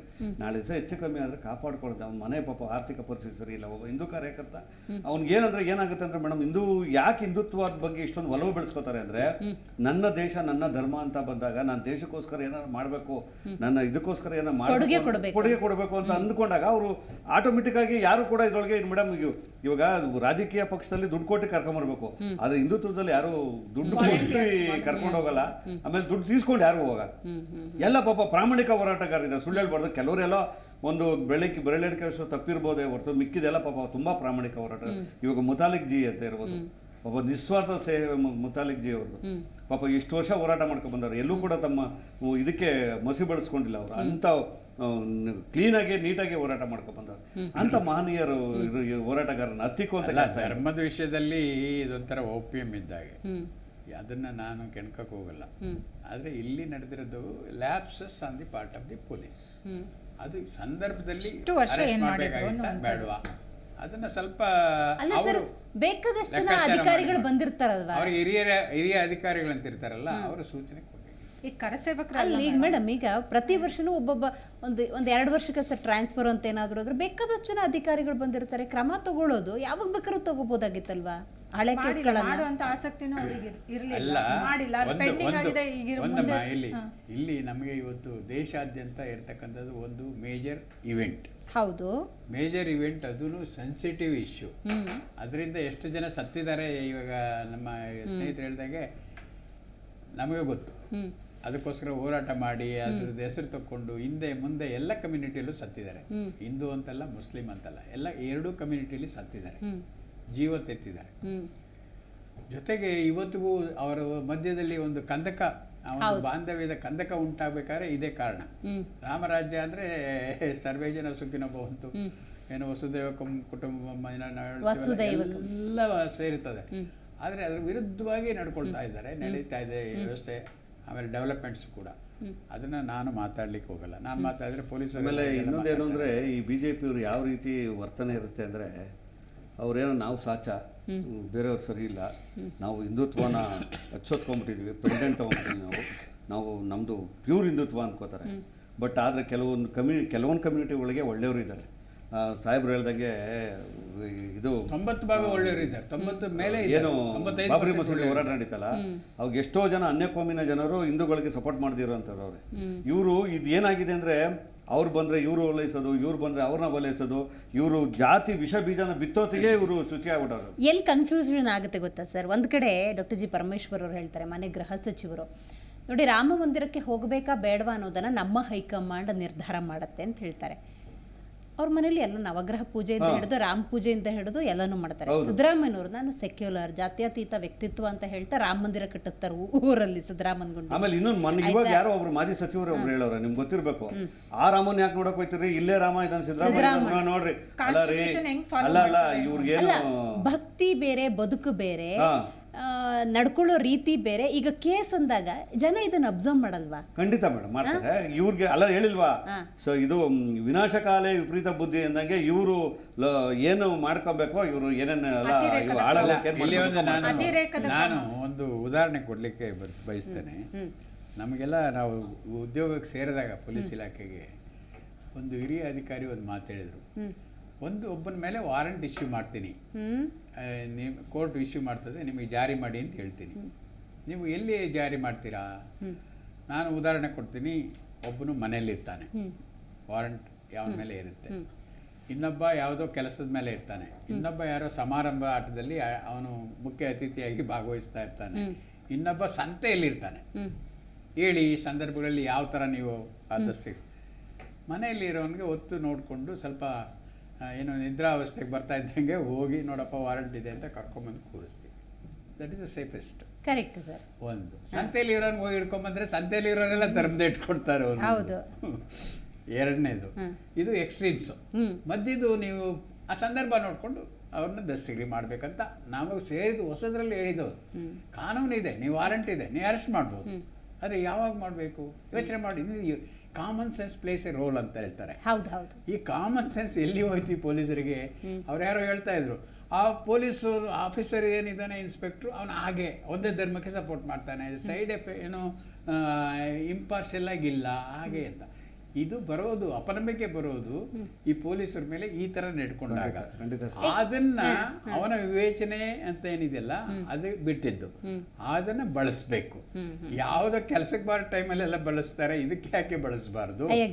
ಇದು ಒಂದು ಕರ್ತವ್ಯ ಅಂದ್ರೆ ಇದು. ನಿಷ್ಪಕ್ಷಪಾತವಾಗಿ ಕರ್ತವ್ಯ ಮಾಡ್ತಾ ಇದ್ದೀನಿ ಅಂದ್ರೆ ಇನ್ಸ್ಪೆಕ್ಟರ್ ಬಿಡಪ್ಪ, ಅವ್ನು ಯಾರು ಯಾವ ಸಂದರ್ಭದಲ್ಲಿ ಯಾರ ಮುಖಾನ ನೋಡೋದಿಲ್ಲ, ಹಾಗೆ ಮಾಡ್ತಾನೆ. ಹಾಗೆ ನಮ್ಮ ಕಾಲದಲ್ಲಿ ನಾವು ಎಲ್ಲರನ್ನೂ ದಸ್ತಗಿರಿ ಮಾಡಿದ್ದೀವಿ. ಒಬ್ಬ MP ಮೇಲೆ ಗುಂಡಾಕಿದಾಗ ಇನ್ನೊಬ್ಬ MP ಅವರು ಧರ್ಮದವರು ಹೋಗಿ ಪಾರ್ಲಿಮೆಂಟಲ್ಲಿ ಕ್ವಶನ್ ಹಾಕಿದ್ರು, ನಮ್ಮ ಸಿಟ್ಟಿಂಗ್ MP ಮೇಲೆ ಇಂತಿಂಥ ಅಧಿಕಾರಿ ಫೈರ್ ಮಾಡಿದ್ದಾರೆ RT ನಗರದಲ್ಲಿ ಅಂತ. ಆಗ ಕೊಲೆ ಪ್ರಕರಣ ಅವ್ರ ಮೇಲೆ ದಾಖಲೆ ಮಾಡ್ಬೇಕಂತ ಹೇಳಿದ್ರು. ನಮ್ಮ ಮೇಲೆ ಯಾವ ಕೊಲೆ ಪ್ರಕರಣ ಎಲ್ಲ ಯಾಕೆ ಮಾಡಿದೆ ಅಂತ ಯಾರು ಪ್ರಶ್ನೆ ಕೇಳಲಿಲ್ಲ. ಯಾಕೆ ನಾವು ನ್ಯಾಯಬದ್ಧವಾಗಿ ಮಾಡಿದ್ವಿ. ಹೌದು. ಹಾಗೆ ಮಾಡಬೇಕಾದ್ರೆ ನಿನಗೆ ಫಸ್ಟ್ ಇಲ್ಲಿ ಇರಬೇಕು ಇಂಪಾರ್ಶಿಯಾಲಿಟಿ, ಅಪ್ರೈಟ್ನೆಸ್, ಆನೆಸ್ಟಿ. ಅದಿದ್ರೆ ನೀನು ಯಾರಿಗೆ ಬೇಕಾದ್ರೂ ಯಾವ ಬೇಕಾದ್ರೂ ಜಾರಿ. ಈಗ ಅದೆಲ್ಲ ಇಲ್ಲ ಬಿಡಿ ಸರ್, ನನಗೆ ಗೊತ್ತಿಲ್ಲ. ಇದು ನನ್ನ ಜೀವನದಲ್ಲಿ ನಾನು ಮಾಡಿ ನೀವು ಫಾಲೋ ಮಾಡ್ಬೇಕು ಸರ್. ಈಗ ಇಷ್ಟು ವರ್ಷಗಳ ಕಾಲ ಕೇಸನ್ನ ಸ್ಟಡಿ ಮಾಡದೆ ಅದಕ್ಕೊಂದು ರಿಪೋರ್ಟ್ ಸಲ್ಲಿಸದೆ ಈಗೇನೋ ಆಕ್ಟಿವ್ ಆಗಿದ್ದಾರೆ. ಸೊ ಇಷ್ಟು ವರ್ಷ ಯಾಕೆ ತಗೊಂಡಿಲ್ಲ ಅಂತ ಏನಾದರೂ ಕ್ರಮ ತಗೋಬೋದಾ? ಓಎಸ್ ಕೇಸ್ ಹಾಕ್ಬೋದಾ? ಕೇಸ್ ಹಾಕ್ಬೋದಾ? ಕೇಸ್ ಆಗಲ್ಲ, ಕೇಸ್ ಆಗಲ್ಲ, ಕೇಸ್ ಆಗಲ್ಲ. ಕರ್ತವ್ಯ ಲೋಪ ಆಗುತ್ತೆ. ದೂರ್ ಕೊಟ್ಟವರು ಕೂಡ ಇಷ್ಟು ವರ್ಷ ಏನ್ ಮಾಡಿದ್ರು ಅನ್ನುವಂಥದ್ದು ಕೂಡ ಇಲ್ಲಿ ಯೋಚನೆ ಮಾಡ್ಬೇಕಾಗುತ್ತೆ. ಇಲ್ಲ ಅಲ್ಲ ಸುಮೋಟೋ ಆಗಿರ್ಬೋದು ಆ ಕ್ಷಣದಲ್ಲಿ, ಬಟ್ ಮನೆಗೆ ಬೆಂಕಿ ಹಾಕಿರೋದು ಇದು, ಇದನ್ನ ಟೈರ್ ವೆಹಿಕಲ್ ಅಲ್ಲ. ಅವಾಗ ಆ ಕ್ಷಣಕ್ಕೆ ಸುಮೋಟೋ ಇದ್ರು ಅಲ್ಲಿ ಓನರ್ ಇದ್ದಾರೆ, ಯಾವ ಮನೆಗೆ ಬೆಂಕಿ ಹಚ್ಚಿದ್ರು ಅನ್ನೋದು ಇಲ್ಲ. ಇನ್ನೊಂದಾಗಿರುತ್ತೆ, ಅವರಿಬ್ಬರು ಫ್ರೆಂಡ್ಸ್ ಆಗ್ಬಿಟ್ಟಿರ್ತಾರೆ. ಕೇಳಿ, ಮಾಡೋದು ಬೇಡ. ನಾವು ಕಾನೂನಾತ್ಮಕವಾಗಿ ಮಾತನಾಡ್ಬೇಕಂದ್ರೆ ಆರೋಪ ಮನೆಗೆ ಬೆಂಕಿ ದೂರುದಾರನ್ನೇ ಸುಮ್ಮನಿದ್ಕೊಂಡಿದ್ದಾಗ ಇವರು ಕೇಸು ರಿಓಪನ್ ವಿಚಾರಣೆ ಅಂದ್ರೆ ಈಗ ದೂರುದಾರ ಒಪ್ಕೊಂತಾರ ಸುಳ್ಳು ಆರೋಪ ಆಗಿತ್ತು ಅನ್ನುವಂಥದ್ದು. ಹಾಗಾಗಿ ಆ ಒಂದು ಪ್ರಕರಣದ ಮೇಲೆ ಗಂಭೀರವಾಗಿ ತೆಗೆದುಕೊಳ್ಳದೆ ಪೊಲೀಸರು ಹಾಗೆ ಇಗ್ನೋರ್ ಮಾಡ್ಕೊಂಡು ಬಂದಿರಬಹುದು. ಇದನ್ನ ಇದು ಲಾಂಗ್ ಪೆಂಡಿಂಗ್ ಆಗಿದೆ. ಇಷ್ಟು ವರ್ಷ ರೆಕಾರ್ಡ್ಸ್ ಇರುತ್ತಮ್ಮ, ನಾನೇನು ಬಾಯಿ ಮಾತಲ್ಲಿ ಹೇಳ್ತಾ ಇಲ್ಲ. See you has to build up a record. ಮಾಡಲಿಲ್ಲ ಅಂದ್ರೆ ಟೈಮ್ ಕಾಲ ಕಳಿತು ಅಂದ ತಕ್ಷಣ ತಪ್ಪನ್ನ ತಪ್ಪಲ್ಲ ಅಂತ ಹೇಳಕ್ಕಾಗುತ್ತೋ? ಅಲ್ಲಿ SP ಇರ್ತಾರೆ, ಇವ್ರದ್ದು ಮೀಟಿಂಗ್ಗಳು ಇರುತ್ತೆ, ಯಾವ್ಯಾವ ಪ್ರಕರಣ ಎಲ್ಲಿಗೆ ಬಂತು ಏನ್ ಮಾಡ್ತಾ ಇದ್ರು, ಆವಾಗ ಇಲ್ದೇ ಇರ್ತಕ್ಕಂಥವ್ರು ಅಚಾನಕ್ ಆಗಿ ಎದ್ ನಿಂತ್ಕೊಳ್ಳುವಂಥದ್ದು. ಈ ಕ್ರಮ ಮಾಡ್ಬೇಕು ನಾವು ಅಂತ ಹೇಳಿ 92 ನಲ್ಲಿ ಎಷ್ಟು ಕಡೆ ಗಲಭೆ ಆಗಿದೆ, ಎಷ್ಟು ಕಡೆ ಗಲಭೆ ಆಗಿದೆ, ಆಲ್ ಓವರ್ ಇಂಡಿಯಾ ಆಗಿದೆ. ಎಲ್ಲೂ ಇಲ್ದೇ ಇರ್ತಕ್ಕಂಥದ್ದು ಈಗ ಎಚ್ಚೆತ್ಕೊಂಡು ಬಾರ್ಡರ್ ಕೂಡ ಗಲಾಟೆ ಆಗಿದೆ. ಎಷ್ಟೋ ದೇವಸ್ಥಾನ ಹೊಡೆದಾಕಿದ್ದಾರೆ ಬಿಜೆಪಿಯವರು ಕಾಂಗ್ರೆಸ್ಗೆ, ಕಾಂಗ್ರೆಸ್ ಅವರು ಬಿಜೆಪಿಗೆ. ಅವ್ರದ್ದು ಇದು ನೀಚತನ, ಇವ್ರದ್ದು ಇದು ನೀಚತನ ಅಂತ ಹೇಳ್ತಾರ ಸರ್. ಏನ್ ಯಾರು ಲಾಭ ಕೊಡ್ತಾರೆ? ಯಾವ ನೀಚತನ? ಯಾರು ವರ್ತಿಲ್ಲ ಇವ್ರು ಬೇಳೆ ಬೇಯಿಸ್ಕೊಳ್ಳೋಸ್ಕರ, ಇವ್ರು ರಾಜಕೀಯ ತೆವಲಿಗೋಸ್ಕರ ಇದನ್ನ ಮಾಡ್ತಾವ್ರೆ. ಮೇಡಮ್, ಬಲಿಪಶು ಸಾಮಾನ್ಯ ಕಾರ್ಯಕರ್ತರು, ನಮ್ಮಂತ ಕಾರ್ಯಕರ್ತರು, ನಿಯತ್ತಾಗಿ ದುಡ್ದಂತ ಕಾರ್ಯಕರ್ತರು. ಇವತ್ತು ಇವನು ವಿರೋಧ ಪಕ್ಷ ನಾಯಕರು ಮಾಡವ್ರೆ. ಆ ವಿರೋಧಿ ಯಾರೋ ಹೇಳ್ತಾ ಇದ್ರು, ಅವರು ಸಿದ್ದರಾಮಯ್ಯ ಗುರಾಸ್ ತಿರುಗಿ ನೋಡಿದ್ರೆ ಸೈಡ್ ಕೊಟ್ಟೈತಾನೆ ಅಯ್ಯಪ್ಪ ಅಂತವನ್ನ ತಗೊಂಬಂದು ವಿರೋಧ ಪಕ್ಷ ನಾಯಕರು ಮಾಡಿದ್ರೆ ಎಲ್ಲಿ ಯಾಕೆ ಕೊಡ್ಸಕ್ಕಾಗತ್ತೆ?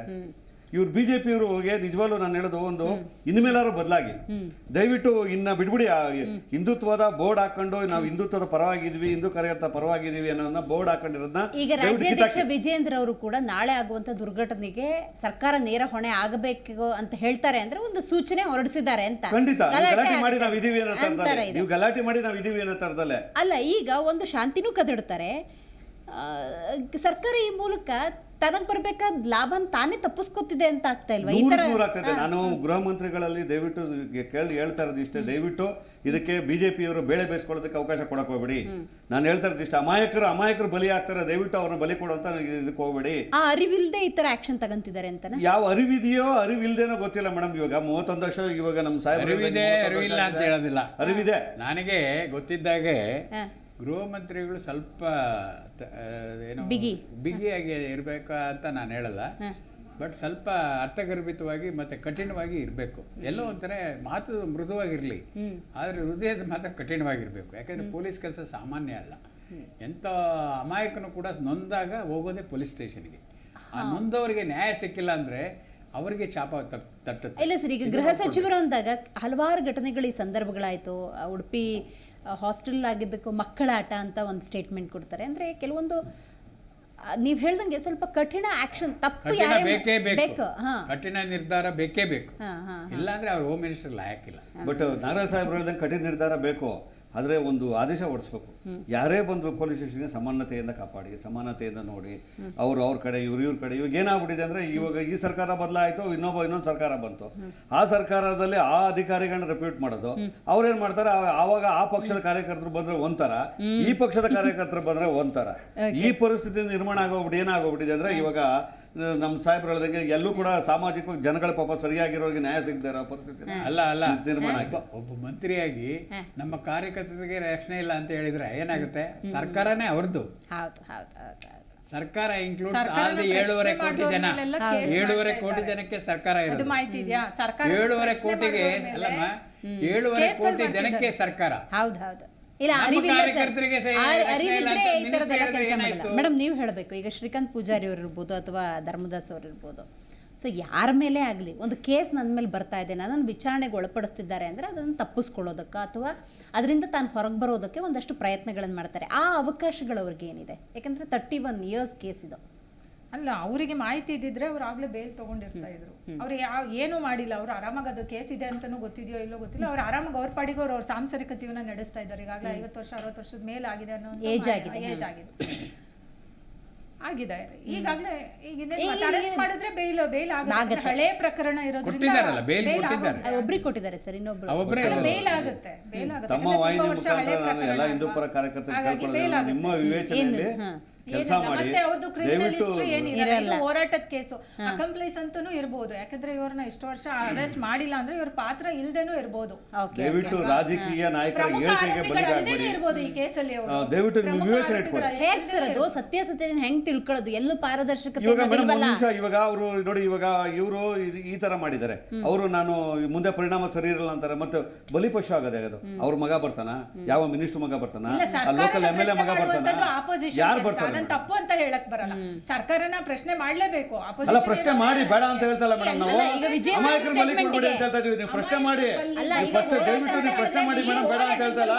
ಬಟ್ ಇದು ಹೋರಾಟ ಮಾಡೋರು ನಿಮ್ಮ MLA ಮಗ ಬರ್ತಾನ, MP ಮಗ ಬರ್ತಾನ, ಇಲ್ಲ ನಿಮ್ಮ ಮುಖ್ಯಮಂತ್ರಿ ಮಗ ಬರ್ತಾನ. ಸಂಘಟನೆಗಳು ಸರ್ಕಾರದ ಭಾಗ ಅಲ್ಲ ಹಿಂದೂ ಸಂಘಟನೆಗಳು, ಆಯ್ತಾ? ಅಲ್ಲ, ಈಗ ವಿಜೇಂದ್ರ ಸ್ಟೇಟ್ಮೆಂಟ್ ಕೊಟ್ಟಿದ್ದಾರೆ, ನಾಳೆ ಏನಾಗುತ್ತೆ? ವಿಜೇಂದ್ರ ಅವರೇ ಕಳಿಸಿರ್ತಕ್ಕಂಥ ಕಾರ್ಯಕರ್ತರು ಅವರು ಸ್ಟೇಷನ್ ಮುಂದೆ ಇವತ್ತೇನು ಹೋರಾಟ ಮಾಡಿದಾರಲ್ಲ, ಅವರು ಹಿಂದೂ ಸಂಘಟನೆಗಳು. ಮೇಡಮ್, ನಾವ್ ಹೇಳ್ತಾ ಇರೋದು ನಿಮ್ಮ BJP-ಯವರು ಏನು ಇವಾಗ ಹೇಳ್ತಾರಲ್ಲ, ನಾಳೆ ದಿವಸ ಒಂದ್ ನಿಮಿಷ ಪಕ್ಷದ ಮೇಡಮ್, ಇವಾಗ ಎಷ್ಟೋ ಜನ ಹಿಂದೂ ಕಾರ್ಯಕರ್ತರನ್ನ ಬಲಿ, ಎಷ್ಟೋ ಜನ ಹಿಂದೂ ಕಾರ್ಯಕರ್ತರನ್ನ ಜೈಲು ಕಳಿಸೋರಲ್ಲ, ಅದಕ್ಕೆ ಹೇಳ್ತೀರಾ? ಜವಾಬ್ ಹೇಳ್ತೀರಾ? ರಾಜಕಾರಣಿಗಳ ಹೇಳಿಕೆ ಮೇಲೆ ಯಾಕೆ ಬರಲ್ಲ ಮೇಡಮ್? ಇವಾಗ ನಿಮ್ಮ MLA ಮಗ ಬರ್ತಾನ ಮೇಡಮ್, ಹೋರಾಟಕ್ಕೆ ನಿಮ್ಮ MLA ಮಗ ಬರ್ತಾನ ಮೇಡಮ್? ಒಂದ್ ನಿಮಿಷ, ನಿಮ್ಮ ಸಚಿವನ ಮಗ ಬರ್ತಾನೆ, ನಿಮ್ಮ ಅಶೋಕ್ ಮಗ ಬರ್ತಾನೆ MLA, ನಿಮ್ಮ ಹೋರಾಟ ಆದಾಗ ಅಶೋಕ್ ಮಗ ಬರ್ತಾನ. ಅಂದ್ರೆ ನಾಯಕರ ಮುಂದೆ ಹೋಗಿರ್ತಕ್ಕಂಥ ನಾಯಕರ ಮಕ್ಕಳು ಯಾರು ಬರಲ್ಲ ಮೇಡಮ್. ಅಮಾಯಕ ಹಿಂದೂ ಕಾರ್ಯಕರ್ತರು ಬಲಿ ಆಗ್ತಾ ಇರೋದು. ನಾಯಕರ ಮಕ್ಕಳು ಒಬ್ರು ಬರಲ್ಲ ಈ ಕಡೆಗೆ. ಇಲ್ಲ, ನಾಯಕರು ಬರಲ್ಲ, ನಾಯಕರ ಮಕ್ಕಳು ಬರಲ್ಲ, ನೆಂಟರು ಬರಲ್ಲ. ಹೋರಾಟಕ್ಕಂತಾನೆ ಒಂದು ಗುಂಪನ್ನು ಸಾಕೊಂಡಿರ್ತಾರೆ. ಆ ಸಾಕು ನಾಯಿಗಳನ್ನ ಬಿಟ್ಟಾಗ ಇಲ್ಲಿ ಇಲ್ಲ ಸರ್, ಅಲ್ಲ, ಈ ಪ್ರಕರಣದಲ್ಲಿ ಸರ್, ಈ ಹಿಂದೂ ಹೋರಾಟಗಾರರಲ್ಲ, ಯಾವ ನಾಯಿಗಳನ್ನ ಸಾಕಿಲ್ಲ, ನೀವು ನಾಯಿ ಅಂತ ಕರೀಲೂಬಾರ್ದು. ಜನರಲ್ ಟ್ರೆಂಡ್ ನಾನು ನೋಡಿದ್ದೀನಿ. ಯಾಕೆ ಇಲ್ಲ, ಆ ಮಾತು ನಾನು ವಾಪಸ್ ತಗೊಳ್ಳಲ್ಲ. ಇಂದಿರಾ ಗಾಂಧಿ ಅರೆಸ್ಟ್ ಆದಾಗ ಕೇಳಿ ನಾನು ನಿದರ್ಶನದಲ್ಲಿ ಹೇಳ್ತೀನಿ. ಇಂದಿರಾ ಗಾಂಧಿ ಅವ್ರನ್ನ ಅರೆಸ್ಟ್ ಮಾಡಿದಾಗ ಅಲ್ಲಿ ಇಂದಿರಾನಗರ ಅಷ್ಟು ಸ್ಲಮ್ ಅಂತಿತ್ತು, ಎಲ್ಲ ಅಮಾಯಕರು. ಅವ್ರಿಗೇನು ಕೆಲವು ಸೌಲಭ್ಯಗಳು ಕೊಟ್ರೆ ಸಾಕು, ಏನ ಹೇಳಿದ್ರು ಮಾಡ್ತಾರೆ. ಬಂದ್ರು ಒಂದು PNT ಆಫೀಸ್ ಬೆಂಕಿ ಕೊಟ್ಟರು, ಅಲ್ಲಿಂದ ಶುರುವಾಯ್ತು ನವರಂಗ್ ಸರ್ಕಲ್ ಇಂದ. ಬಟ್ ಅದಿರ್ಬೋದು, ಅದು ಕೇಳಿ ಅದಿರ್ಬೋದಲ್ಲ, ನನಗೆ ಗೊತ್ತು. ಅವರು ಏನು ಕೂಲಿ ಕಾರ್ಮಿಕರು ಯಾರು ಕೂಡ ₹1 ನಾವು ಸಾಹೇಬ್ರು ಏನ್ ಹೇಳಿದ್ರು ಅಂದ್ರೆ ಒಂದು ದಾಟಿ ಒಳಗೆ ಹೇಳಕ್ ಹೋದ್ರೆ ಒಂದು ಜಾತಿ ಇದ್ದಾರೆ, ಈ ತರ ಬೆಂಕಿ ಕೊಡೋರೆಲ್ಲ ಹೋರಾಟಗಾರರಲ್ಲ. ಕೆಲವರು ಇದ್ದಾರೆ ಸರ್, ಅದು ಬೆಂಕಿ ಕೊಡೋರು ಹೋರಾಟಗಾರರಲ್ಲ. ರೈಟ್. ಕಾರ್ಯಕ್ರಮದಲ್ಲಿ ಪರಮೇಶ್ವರ್, ಮೀರಾ ರಾಘವನ್ ಅವರು, ನಾಗರಾಜ್ ಸರ್ ಭಾಗಿಯಾಗಿದ್ದಕ್ಕಾಗಿ ಧನ್ಯವಾದಗಳು. Thank you madam. ಸೊ ನೋಡಿದ್ರಲ್ಲ ವೀಕ್ಷಕರು, ಇವತ್ತಿನ ನಮ್ಮ ಕಾರ್ಯಕ್ರಮದಲ್ಲಿ ರಾಮ ರಾಜಕೀಯ ಅಂತ ಹೇಳಿ ಮಾತಾಡಬೇಕಂತ ಹೇಳಿದ್ರೆ 31 ವರ್ಷದ ಹಳೆಯ ಪ್ರಕರಣ, ಅದನ್ನ ಸದ್ಯ ರಿಓಪನ್ ಮಾಡೋದಕ್ಕೆ ಗೃಹ ಸಚಿವರು ಆದೇಶವನ್ನು ಕೊಟ್ಟಿದ್ದಾರೆ. ಆ ನಿಟ್ಟಿನಲ್ಲಿ ಕೇಸ್ ಕೂಡ ಮುಂದುವರಿತಾ ಇದ್ದು ವಿಚಾರಣೆಗೆ ಒಳಪಡಿಸಲಾಗಿದೆ, ವಶಕ್ಕೆ ಪಡ್ಕೊಳ್ಳಲಾಗಿದೆ. ಬಟ್ ಇಲ್ಲಿ ಗಮನಿಸಬೇಕು, ರಾಮ ಮಂದಿರ ಕಟ್ಟಲಿ ಬಿಡಲಿ, ರಾಮ ಮಂದಿರದ ವಿಚಾರವಾಗಿ ಹೋರಾಟ ಆಗಲಿ ಬಿಡಲಿ, ರಾಜಕೀಯ ನಾಯಕರು ಅಂತ ಇರ್ತಾರಲ್ಲ, ಅವರು ಅಮಾಯಕರನ್ನು ಬಲಿ ಪಡೆದುಕೊಂಡೇ ತಿರೋದು ಅಂತ ಅನ್ಸುತ್ತೆ. ಯಾಕಂತ ಹೇಳಿದ್ರೆ ಸನ್ನಿವೇಶ ಹಂಗಿದೆ.